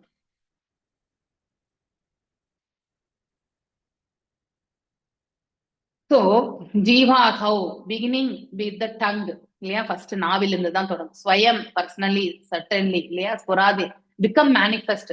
அதாவது அவங்களுக்கு வந்து பகவான் வந்து கண்டிப்பாக அவருடைய தரிசனம் வந்து கண்டிப்பா கொடுப்பார் அப்படிங்கிறது வந்து சொல்லப்பட்டிருக்கு. So therefore material senses cannot appreciate Krishna. அதாவது நம்ம மனசுல வந்து ரியலைசேஷன் இல்லாதப்போ இது எல்லாமே பௌதிக புலன்கள் தான். நம்ம அதாவது பகவானை பற்றி உணர ஆரம்பிக்கும் பொழுது, பக்குவம் அடைய ஆரம்பிக்கும் பொழுது இந்த புலன் வந்து எப்படி நாம வந்து தவறுதலாக உபயோகப்படுத்திடக்கூடாது அப்படிங்கிற அந்த பக்குவம் வந்து வரும். அப்ப இறை தொன்றுக்காக இந்த புலன்களை எப்படியெல்லாம் நம்ம உபயோகப்படுத்தலாம் அப்படிங்கிற அந்த நிலையில வரும் பொழுது இறைவனுடைய நாமங்கள், அவருடைய ரூபத்தை காண்பது, அவருடைய செயல்களை பற்றி கேட்பது இல்லையா, அவருடைய குவாலிட்டிஸ் கேரக்டரிஸ்டிக்ஸ் எல்லாம் தெரிஞ்சுக்க முயற்சி பண்றது, அவருடைய லீலைகளை வந்து இந்த செவியால கேட்கிறது, இப்படி நாம வந்து உபயோகப்படுத்தும். அப்ப இந்த புலன்கள் எல்லாமே பௌதிகமா இருக்காது, அவை அனைத்துமே வந்து ஆன்மீக தளத்துல இருக்கும். வெறுமனையே நாம மன ஈடுபாடு இல்லாம பாதி கேட்போம் இல்லையா. நம்ம ஆரம்ப கட்ட கிளாஸஸ்ல எல்லாம் பாத்தீங்கன்னா நமக்கு அவ்வளவு ஈடுபாடு இருந்திருக்காது. இப்போ நிறைய டவுட்ஸ் கூட இருந்திருக்கலாம். ஆனா இப்போ நமக்கு டவுட் இருந்தாலும் நாம கேட்டுடுவோம். ஏன்னா we have developed the taste இல்லையா, அவரை பற்றி கேட்கறதுக்கான அந்த ஈர்ப்பு வந்து நமக்கு ஏற்பட்டிருக்கு. when a conditioned soul is awakened இல்லையா, இந்த கட்டுண்ட ஆத்மா கிருஷ்ண உணர்வுல இருந்து அது எழுச்சி வரும் பொழுது, இறைவனுக்கு அவன் வந்து தொண்டு புரியும் போது, இறைவனுடைய நாமங்களை இந்த நாவில வந்து சொல்லும் பொழுது இங்க நடனம் ஆடுகிறார் பகவான், வந்து நடனம் ஆடுகிறார்னு சொல்றாங்க. So holy name and taste of the remnants of the Lord's food, இறைவனுக்கு படைத்த அந்த உணவை நாம் எடுத்துக்கொள்ளும் பொழுது இந்த நாக்கு வந்து பியூரிஃபை ஆகுறது. அப்போ கிராஜுவலி வந்து நாம கிருஷ்ணரை பற்றி புரிஞ்சுக்கிறதுக்கு வந்து நாம முயற்சி பண்ண முடியும். அதனாலதான் வீட்டுல எதுக்கு பிரசாதம் வைக்க சொல்றாங்கன்னா, நாம நம்முடைய நாக்குல அதாவது இந்த நாக்கை உபயோகப்படுத்தி நாம பேசக்கூடிய வார்த்தைகள் இல்லையா, இதெல்லாமே ஒரு டிவைன் குவாலிட்டிஸை வந்து டெவலப் பண்றதுக்கு தான். ஸோ டிவைன் குவாலிட்டிஸ் எப்படி டெவலப் ஆகும், தெய்வீகமான இயல்புகள் நம்ம கிட்ட இருக்கக்கூடிய பாவங்கள் எல்லாமே வந்து நீக்கப்பட்டால் ஒழிய இது டிவைன் குவாலிட்டிஸ்க்கு வந்து எலிஜிபிலிட்டி வராது. ஸோ அதனால முதல்ல பாவங்கள் விலகணும், அப்பதான் இது தெய்வீகமாகவே ஆகும். அந்த பாவத்தை விளக்கிறதுக்கு தான் நாம நைவேத்தியமும் பகவானுக்கு நைவேத்தியம் பண்ணி அதை நம்ம பிரசாதமா ஸ்வீகரிக்கிறோம். இன்னொன்னு, நம்ம உண்ணக்கூடிய அந்த உணவுப் பொருட்களும் ஒரு ஜீவன் தான் இல்லையா. சிறிதளவு அதுலயுமே அதை நாம வெட்டி இல்லையா, வெஜிடபிள்ஸா இருந்தாலும் அதை வெட்டி நாம சாப்பிடுறோம் இல்லையா. அந்த சிறிய பாவம் வந்து நமக்கு கண்டிப்பாக வந்து சேரும். அதுல இருந்தும் விளக்கணும்னா அது இறைவனுடைய கடைக்கண் பார்வைப்பட்டு அவர் ஸ்வீகரித்தால் வழி அந்த பாவம் விலகாது. அதனால்தான் பாவம் நீக்கப்பட்டதுதான் உணவு தான் பிரசாதம். அதை உணர்ந்தறிந்து நாம சாப்பிடணும். ஓகே, இதெல்லாமே பிரபுபாதர் விருந்தாவனத்துல வந்து சொல்லப்பட்டதாக சொல்லுது. How he has become learned இல்லையா. சோ இப்படிதான் நம்ம இப்ப படிச்சோம் இல்லையா. அவருடைய மேலும் இந்த 11th ஸ்லோகம், இந்த 10.10 ஆன பிறகு நெக்ஸ்ட் ஸ்லோகம் இட் இஸ் கனெக்டிவிட்டி இல்லையா, சதுர் ஸ்லோகி. சோ இது வந்து பலஸ்ருதி 11. தேஷாம் ஏவானு கம்பார்த்தம் அகம் அஜ்ஞான ஜம் தமஹ நாஷாயஷ்யாமி யஷ்யாமே ஆத்ம பாவஸ்தோ ஞான தீபேன பாஸ்வதா. ஞான தீபம் நம்ம ஹிருதயத்துல ஏற்றி வைக்கிறோம் இல்லையா. இந்த ஹிருதயம் வந்து அஜ்ஞானம் எனக்கூடிய இருள்மயமான நிலையில இருக்கும் பொழுது இல்லையா, அந்த மனசு சோ அப்படின்னா ஞானமற்ற நிலையில ஆவித்யில இருக்கும் பொழுது இறைவனால் வந்து உள்ளே பிரகாசம் எனக்கூடிய அந்த ஞான தீபத்தை வந்து அவர் ஏற்றார் இல்லையா. அது யாரால முடியும்னா இறைவனுடைய கருணையாலதான். To show them special mercy, அதாவது முந்தைய ஸ்லோகத்துல யார் ஒருத்தர் அவ்வாறு திருத்தொண்டு வந்து செய்தாங்களோ அவங்களுக்கு வந்து பகவான் வந்து அவங்களுக்கு ஒரு தனியா ஒரு கருணை உண்டு. So I dwelling in there hearts, எல்லாருடைய ஹிருதயத்திலுமே பகவான் இருக்கார் இல்லையா. அப்படிப்பட்டவர்களுடைய ஹிருதயத்திலே பகவான் இருந்து கொண்டு என்ன பண்றார், அவங்களுடைய அஞ்ஞானத்தை வந்து விளக்குறார். எவ்வாறு விளக்குறார், ஞானம் என்னும் அந்த தீபத்தை ஏற்றி அவர்களுக்கு விளக்குறார். சோ ஞானம் ஒருமுறை ஞானத்தால் நாம வந்து ஒளிர ஆரம்பிக்கும் பொழுது ஆட்டோமேட்டிக்கலி அங்க அஜ்ஞானம் என்பது இருக்காது இல்லையா. அந்த அஜ்ஞானத்தை வந்து விளக்குறதும் பகவான் தான். சோ உண்மையான ரெனவுன்சேஷன் என்ன அப்படிங்கிறதையும் நாம இந்த இடத்துல பார்க்கணும். வைராகியம், வைராகியம் என்றால் அதாவது no more working for sense gratification, that is called as வைராகியம். அப்படின்னா நம்முடைய புலன் திருப்திக்காக நாம செயல்படாம இருக்கிறது தான் உண்மையான வைராகியம். சோ எனக்கு டேஸ்டான உணவு இல்லையா, நான் இந்த காட்சியை பார்க்கணும், இந்த இடத்துக்கு போகணும் இல்லையா, நான் இதை வந்து பார்க்கணும், அதை வந்து கேட்கணும் அப்படின்னு அந்த பௌதீகத்துல எவ்வளவு வரைக்கும் இந்த புலன்களை நாம் உபயோகப்படுத்துறோமோ ஆசைகளாக, அவை அனைத்துமே வந்து நமக்கு புலன் நுகர்ச்சி தான். ஒருவர் அதையெல்லாம் பௌதீகத்தின் தரப்பில் வந்து இருக்கக்கூடிய அந்த புலன் இச்சைகளை வந்து துறக்கின்றார் என்றால் அதுவே உண்மையான வைராகியம் அப்படிங்கிற, அதுதான் detachment. So only for working, அது எப்படி நமக்கு வரும்னா பக்தி யோகத்துல இறைவனுக்காக நம்ம தொண்டாற்றும் பொழுது தானாகவே அதை விடணும்ன்ற பத்தி நம்ம நினைக்க வேண்டாம். அதுவே நம்ம அதன் மீது இருக்கக்கூடிய நமக்கு ஈடுபாடு வந்து குறைய ஆரம்பிச்சு ஓகே.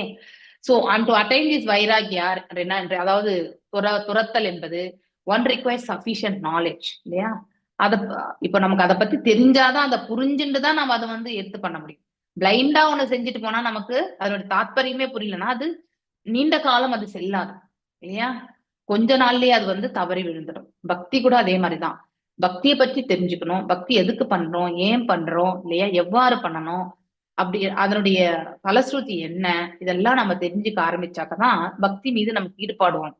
அப்ப ஈடுபாடு வரும் பொழுது நாம அது வந்து எப்படி செய்யணுமோ பக்குவமாக அவ்வாறு நம்மளால செயலாற்ற முடியும். அதை விடுச்சுட்டு நம்ம நானும் பக்தி பண்றேன்னு மட்டும் நம்ம பக்தி பண்ணோம்னா அதுல பக்குவம் கண்டிப்பாக வராது.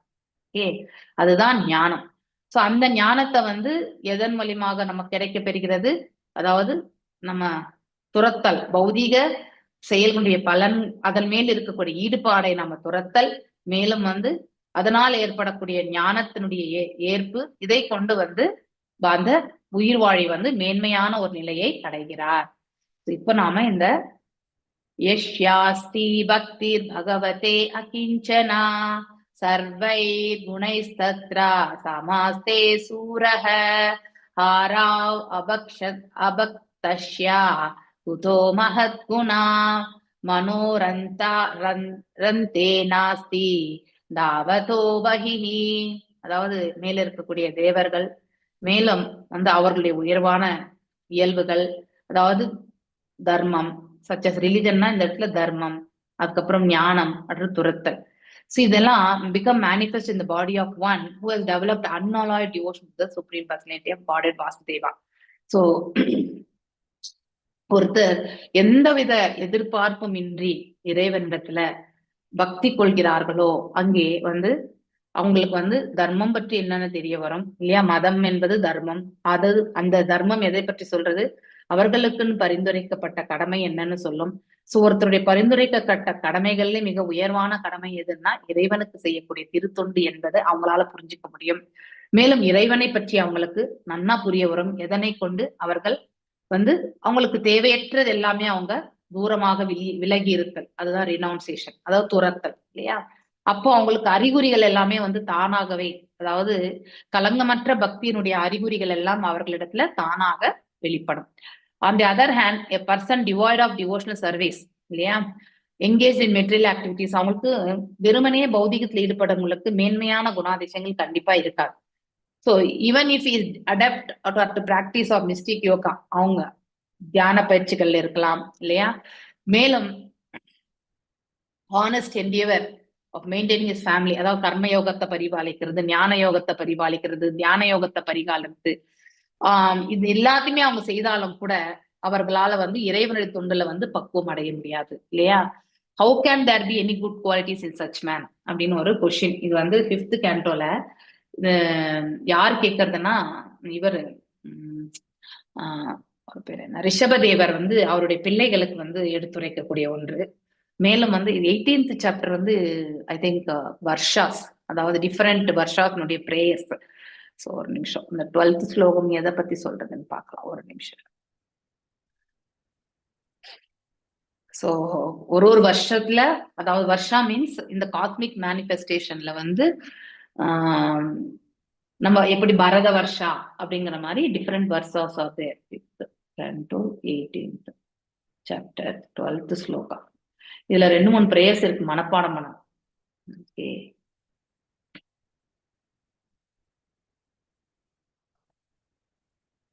ஓகே, இதனுடைய இதெல்லாம் கேரக்டரிஸ்டிக்ஸ். ஒரு நிமிஷம். 11th ஸ்லோகம் எந்த வருஷத்துல இருக்குன்றத வந்து பார்க்கணும். ரசாத்தலா, இது நரசிம்ம தேவானுடைய பிரேயர்ஸ் தான். ஓகே, பிரகலாத் மகாராஜ் வந்து செய்யக்கூடிய பிரேயர்ஸ் இது.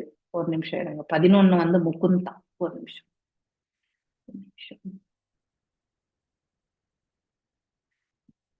I think this is, they think they can just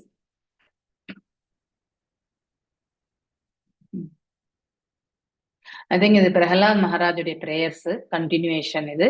okay, so இதை மீண்டும் நாம வந்து இந்த 7வது கேண்டோல கூட வாசிப்போம். ஸோ இந்த இடத்துல ஒவ்வொரு இந்த ஜம்பு தீபம் எனக்கூடிய இந்த அதாவது ஒரு மண்டலத்துல இருக்கக்கூடிய வெவ்வேறு நிலைகள் இல்லையா, நார்த் சைடு சவுத் சைடு அப்படி எல்லாமே வரும். கேத்துமாலா வர்ஷா, அடுத்து வந்து பரத்ர வர்ஷா, பரத் வர்ஷா, ஸோ ஹரிவர்ஷா, இப்படி வந்து அந்த 18th சாப்டர்ல வரும். 19th சாப்டர் கூட in continuation of that only. Okay, so 19th சாப்டர்ல வந்து ராமச்சந்திர பிரபுவுக்கு வந்து ஹனுமன் செய்யக்கூடிய கிம்புரு வர்ஷால வந்து அவருடைய பிரேயர்ஸ் ஆக்சுவலி ரொம்ப அழகா எடுத்துரைச்சிருக்காங்க. இந்த மாதிரி இந்த எக்ஸால்டட் குவாலிட்டிஸ் இருந்தாலுமே இந்த ஞானம், கர்மம் மற்றும் யோகம் இதனால எந்த பெரிய பிரயோஜனமே கிடையாது. இதெல்லாம் நிதானமாக நிகழக்கூடிய ஒன்று. இதெல்லாம் பக்தியில வந்து நிறைவடைஞ்சால் மட்டும்தான் அது வந்து முழுமை அடையும், அது வரைக்குமே அடையாது. ஸோ அதனால அப்படிப்பட்ட நல்ல மனிதர், ஃபார் எக்ஸாம்பிள் ஞானத்துல இருக்கிறவங்க வந்து they may be very good person, ஆலோசனை பண்ணி செய்வாங்க இல்லையா. அதே மாதிரி கர்மம் என்பது அங்கே தன்னுடைய குடும்பம் எல்லாருமே ஒரு பொறுப்பா இல்லையா அவருடைய கடமையை செய்துட்டு இருக்காரு, அது நாம் தவறு என்று சொல்ல முடியாது இல்லையா. தேர் ஆல் குட் பீப்புள். ஆனாலும் அங்க ஒண்ணு மிஸ்ஸிங், என்ன, இறைவனை விடுத்துட்டு எல்லாமே செய்யறாங்க, அதுதான் மறந்துட்டு. So only bhakti is to be gain by one's prescribed work.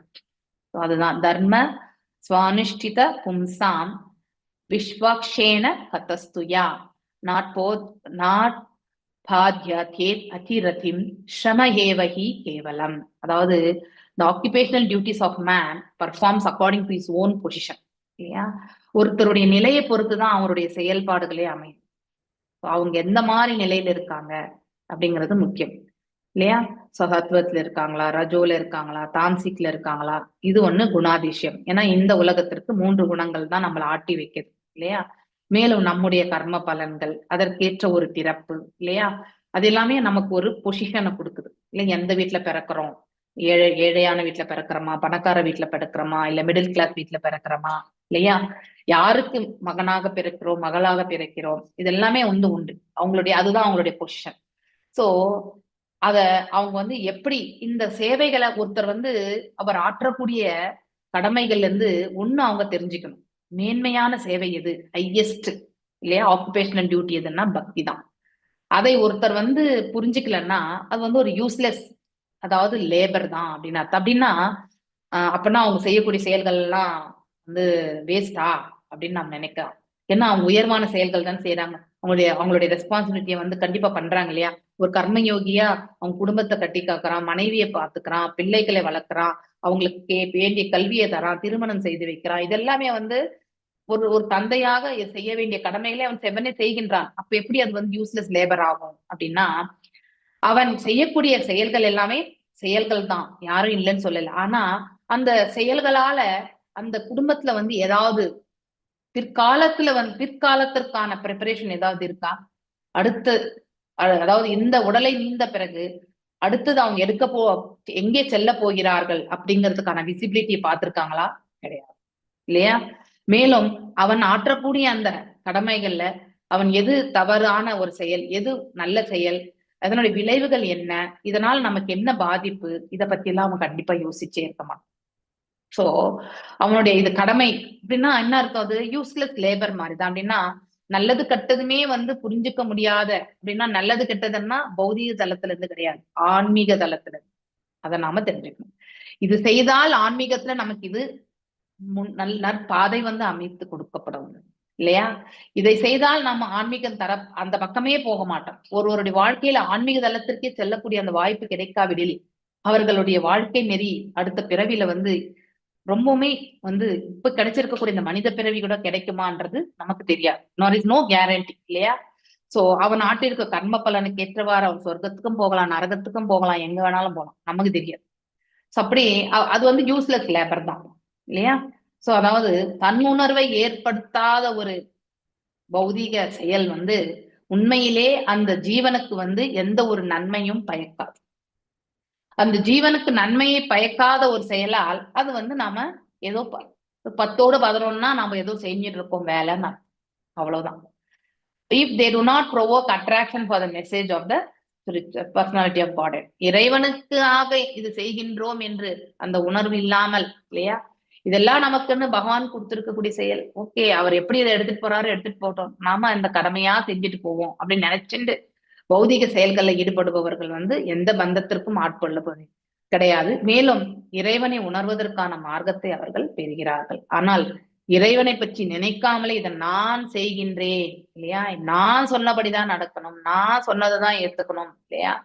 So அப்படி இந்த பௌதீகத்திலேயே உழண்டு கொண்டிருப்பவங்க கண்டிப்பா அடுத்த ஜென்மத்திலுமே வந்து பௌதீகத்துலதான் உழல்வாங்க. ஆனா எந்த உலகத்துல உழல்வாங்கன்றது தெரியாது. Okay, so at is ultimately waste labour தான் அது இல்லையா. ஸோ வேஸ்ட் இல்லாத ஒரு லேபருக்கும் வேஸ்டான லேபருக்கும் இருக்கக்கூடிய வித்தியாசத்தை நம்ம தெரிஞ்சுக்கணும். உண்மையிலேயே அது லேபர் தான் நம்ம பண்றது. வி ஆர் ஆல் சர்விங் இல்லையா. செயலாற்றாமல் இருக்க முடியுமா? 2.6ல நம்ம படிச்சோம். We can not idle, we are always towards the service இல்லையா. அந்த ஜீவன் வந்து யாருக்காவது வந்து ஒரு சேவை செஞ்சுட்டு தான் இருக்கும், அது பௌதிகமா இருக்கட்டும் இல்லையா. அதையே கொஞ்சமா ஆன்மீகத்துல செஞ்சு நம்முடைய நிலையை மேம்படுத்திக்க கூடாது இல்லையா. நம்ம ஆத்ம நிலையை நம்ம வந்து மேம்படுத்தக்கூடாதா? ஆத்மாவுக்கு உணவு வழங்கலாம்ல, வெறும் வயிற்றுக்கு மட்டும்தானே, பிசிக்கலா இந்த கிராஸ் பாடிக்கு தான் நம்ம உணவு கொடுக்குறோம். ஏன் இந்த ஜீவனுக்கு வந்து நம்ம ஒரு உணவு கொடுக்க கூடாது அப்படிங்கிற ஒரு நிலை நம்ம மறந்தே போயிடுறோம். நம்ம people who take care of the needs of the body and mind are not satisfied with their occupation because they don't satisfy.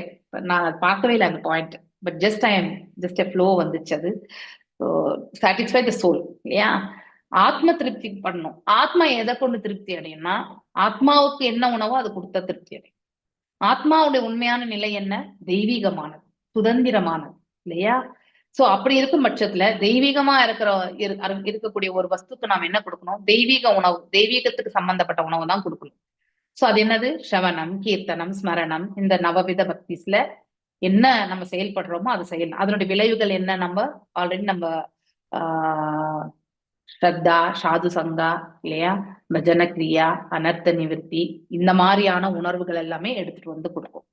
ஆத்மா அத்தகைய பக்குவ நிலைக்கு செல்லும். நாம் இந்த நவவித பக்தி செஞ்சா அதனுடைய விளைவுகள் அதுவாக இருக்கும். அப்படி பின்னாடி படிப்போம் நம்ம.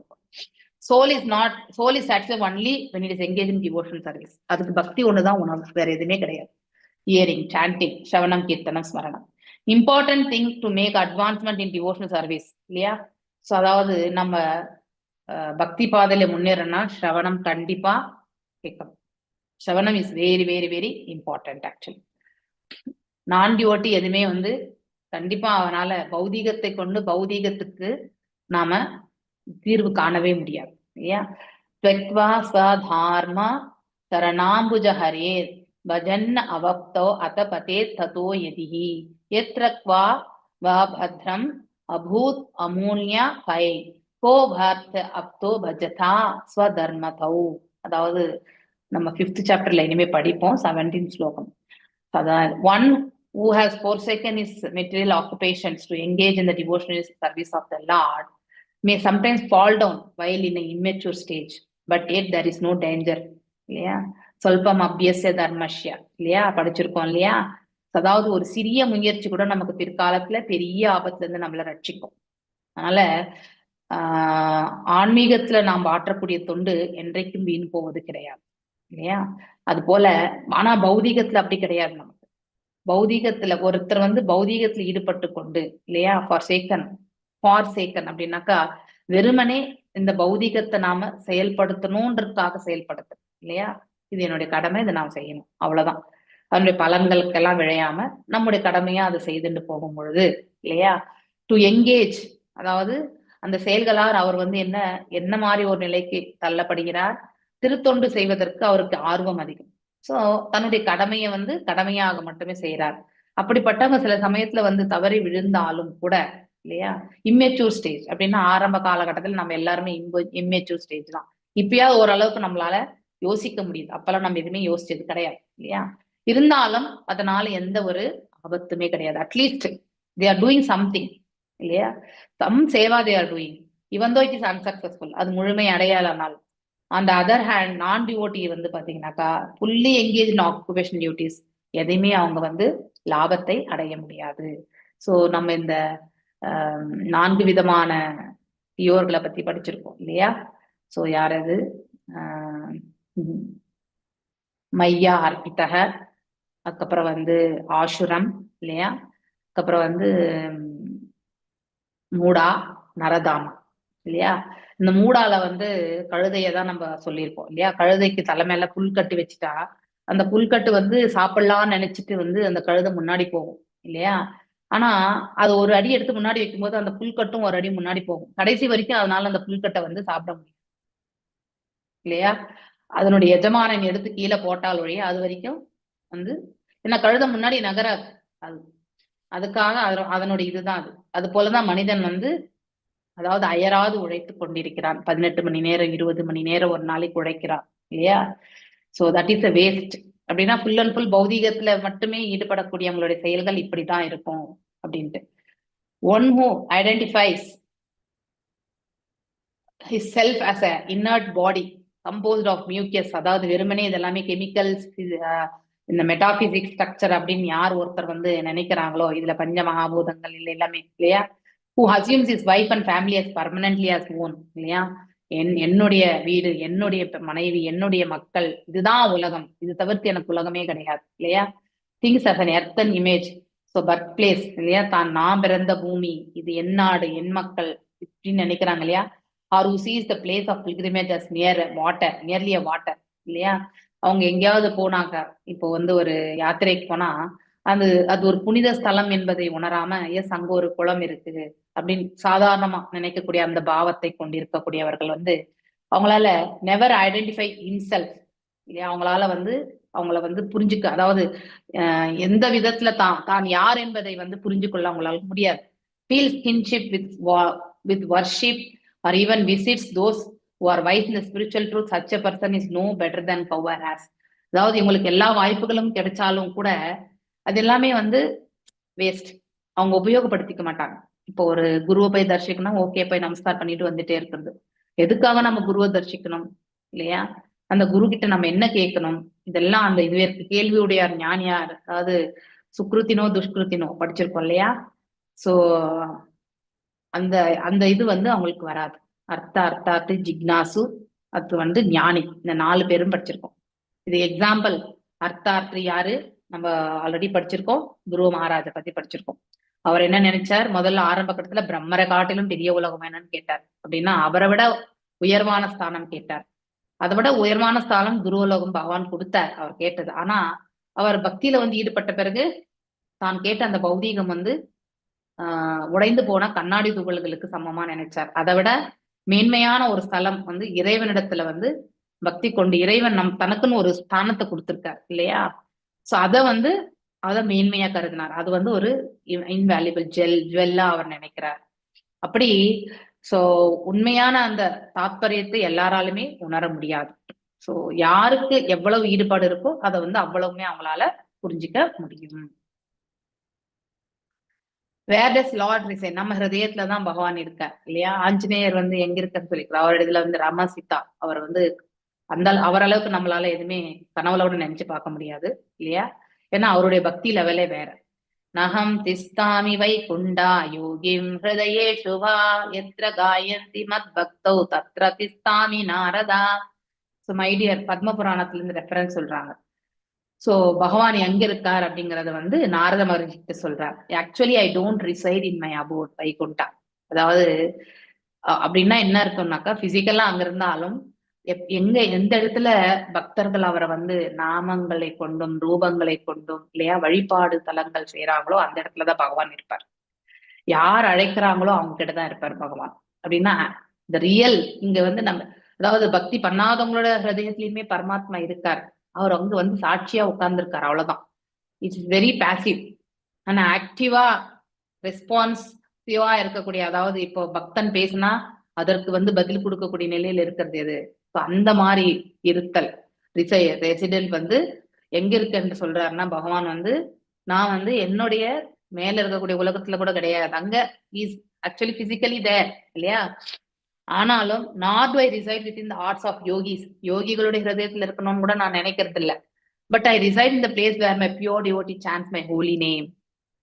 இதுதான் நம்ம அதாவது இந்த நம்ம நாம ஜபங்கள் சொல்லும் பொழுது நம்முடைய நாவுல வந்து நர்த்தனம் ஆடுகிறார் அப்படின்னு சொல்லப்படுவது இதுதான்.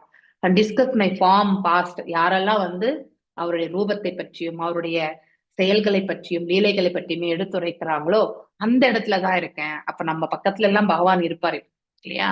ஏன்னா அவரை பத்தி தான் நம்ம பேசிட்டு இருக்கோம்.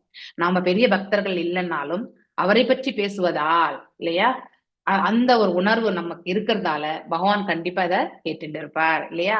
சோ நாம தூய பக்தர்கள் கிடையாது, ஆனா ஒரு நார்மலா சாதாரண பக்தர்கள் தான் நம்ம. இருந்தாலும் அவரை பற்றி பேசுவதற்கான வாய்ப்பை இந்த குரு பரம்பராவும் இறைவனும் நமக்கு வாய்ப்பு கொடுத்திருக்காங்க இல்லையா? அதனால அவருடைய புனித நாமங்கள், அவருடைய ரூபம், செயல்கள் மற்றும் அவருடைய இயல்புகள், மேலும் அவருடைய லீலைகளை பற்றி எல்லாம் நம்ம பேசுறோமோ அந்த இடத்துல பகவான் இருக்கிறதா சொல்லியிருக்காரு நாரதர் கிட்ட. சோ பர்பஸ் ஆஃப் கிருஷ்ண, அதனாலதான் கிருஷ்ண பக்தி இயக்கத்துல இதெல்லாம் தான் மேன்மையா சொல்ல. அதனாலதான் அதெல்லாம் ஃபாலோ பண்றாங்க. இஸ்கான் ஏன் இதெல்லாம் ஃபாலோ பண்ணுதுன்னாக்கா இந்த இதனால்தான். சோ பக்தர்கள் பகவானுடைய நாமங்களை பத்தி சொல்றது, நாம ஜபத்திற்கே முக்கியத்துவம் கொடுக்கப்பட்டிருக்கிறது இதுதான். ஏன்னா நாமம் பௌதீகத்துக்கு சம்பந்தப்பட்டது கிடையாது. இறை நாமம் என்பது இறைவனுடைய நாமங்கள் ஆன்மீக உலகத்துல இருந்து வந்தது. அதனால இட் ஹேஸ் இட்ஸ் பாசிட்டிவ் இருக்கு அதுல அதனால அது மெட்டீரியலிஸ்டிக் இது கிடையாது. அப்படி இட்ஸ் ஸ்பிரிச்சுவல். ஓகே, ரொம்ப ஸ்ட்ராங்கா ஒன் ஆஃப் த லெக்சர்ஸ் நீங்க கூட இப்ப கூகுள் சர்ச் பண்ணா கூட கிடைக்கணும், அக்னி தேவர்து. சோ அக்னி தேவ்தாஸ், அந்த அக்னி தேவ்தாஸ் எனக்கு தெரியல, ஞாபகம் இல்லை அவரது. நீங்க கூகுள் சர்ச் பண்ணீங்கன்னாக்கா ரொம்ப அழகா அந்த இதுலதான் பிரபுபாதர் பேசுறார். ஆஃப்டர் தட் சாங் முடிச்ச பிறகு கிருஷ்ண தவ புண்ணியா ஹபே பாய் அப்படின்னு ஒரு சாங் இருக்கு. இது இந்த சாங் ஸ்ரீல பிரபுபாதர் அவர்கள் தான் இயற்றினது. சோ இந்த பாடல் அவர் கப்பல்ல பிரயாணிக்கும் பொழுது, அவர் கடினமான சூழ்நிலை கடந்து செல்லும் பொழுது கண்ணனை எல்லாமே, அதாவது நம்ம எந்த ஹோப்புமே இல்லாம போறார், கிளம்பி போயிருக்கார் இல்லையா? சோ ஆனா இறைவன் மட்டுமே, அவருடைய குரு வார்த்தைகள் மீது நம்பிக்கை, இறைவன் ரட்சிப்பார் என்ற நம்பிக்கை, வேற எந்த இதுவுமே இல்லை அவருக்கு.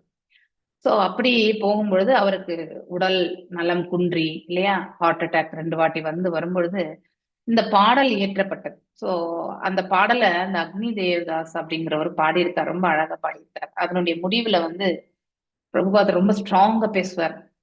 Don't think it is from the material world, it comes from the spiritual world, ரொம்ப ஸ்ட்ராங்கா அடிச்சு சொல்வார்.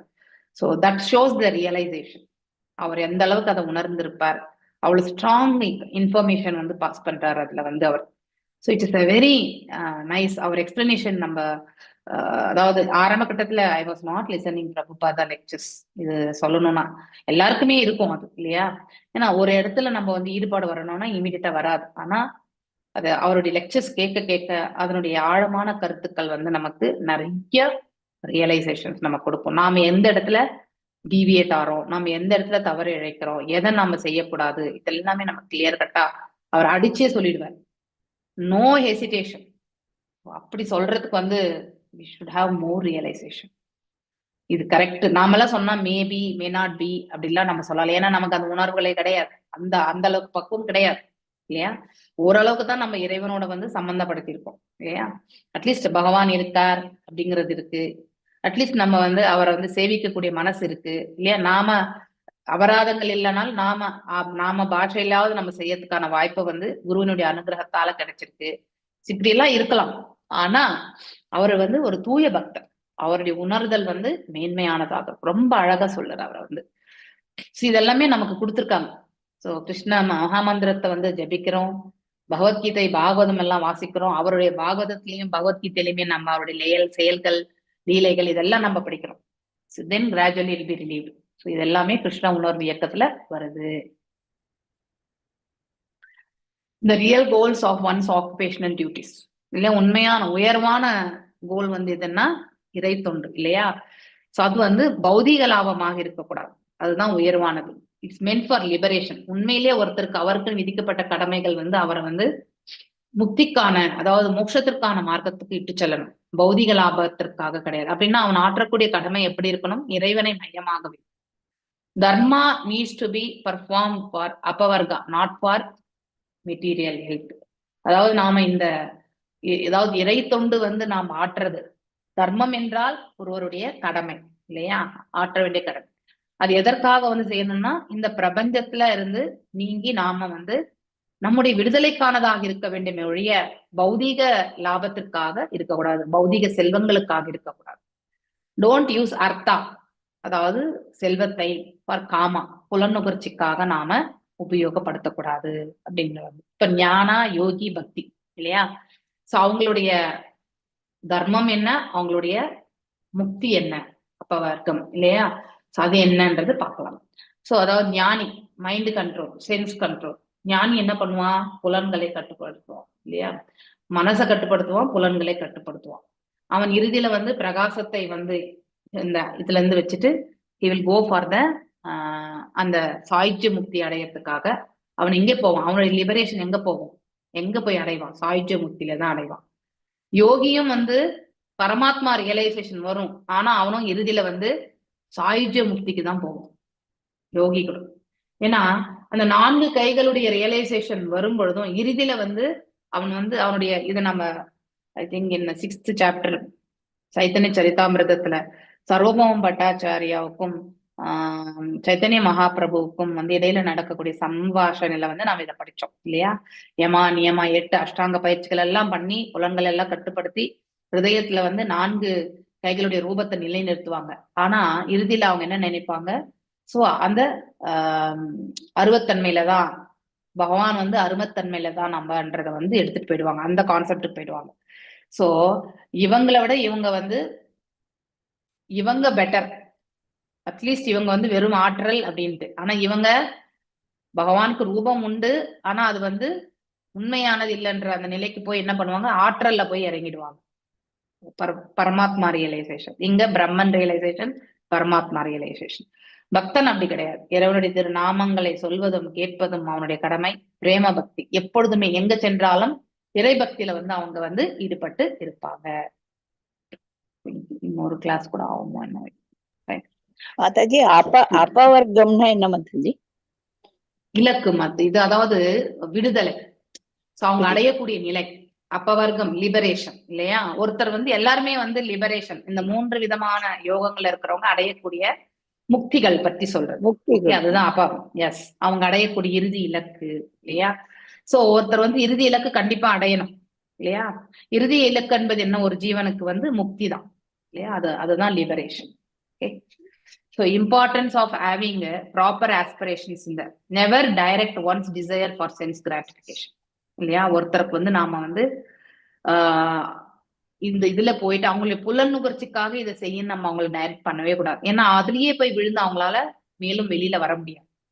முடிஞ்சா நீ இந்த பாதையில போ, அதாவது நிவர்த்தி மார்க்கத்தை காட்டி கொடுக்கணுமே வழிய பிரவிற்த்தி மார்க்கத்தை காட்டி கொடுக்க கூடாது. So one can desire for self preservation இல்லையா? அதாவது ஒருத்தர் வந்து தன்னுடைய இதுக்காக சேர்த்து வச்சுக்கணும்.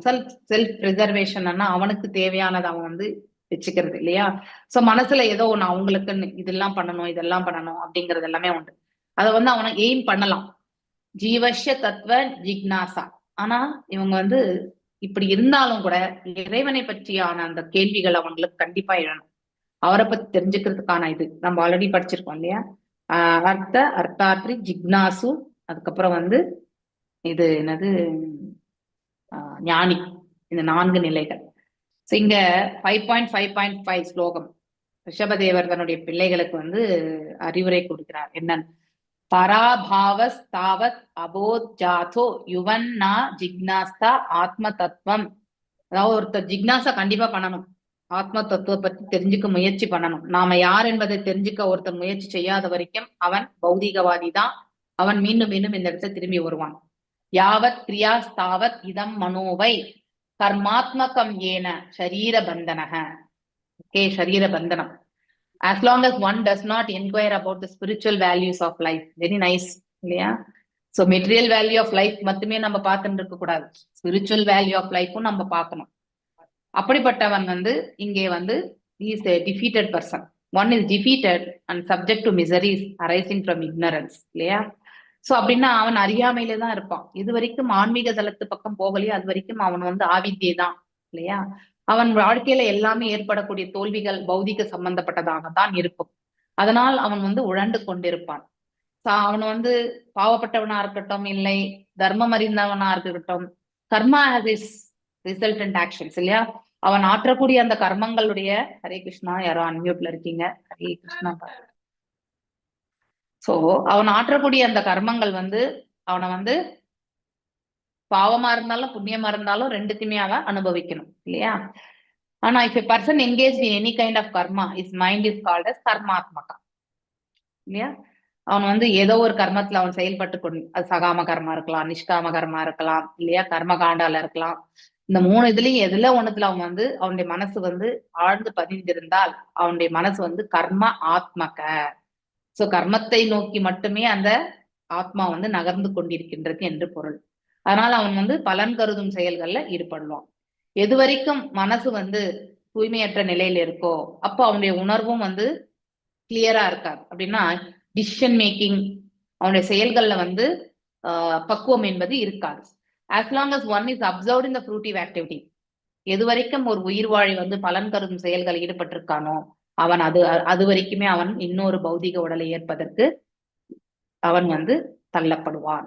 சோ அதனால எது வரைக்கும் நமக்கு பௌதீக பந்தங்களுக்கு சம்பந்தப்பட்ட செயல்கள்ல வந்து பௌதீக தோரணையில நாம ஆற்றிக் கொண்டிருக்கிறோமோ அப்போ கண்டிப்பாக அப்படிப்பட்டவனுக்கு அடுத்த பிறவி வந்து பௌதீக உடல் உண்டு அப்படிங்கிறது அர்த்தம்.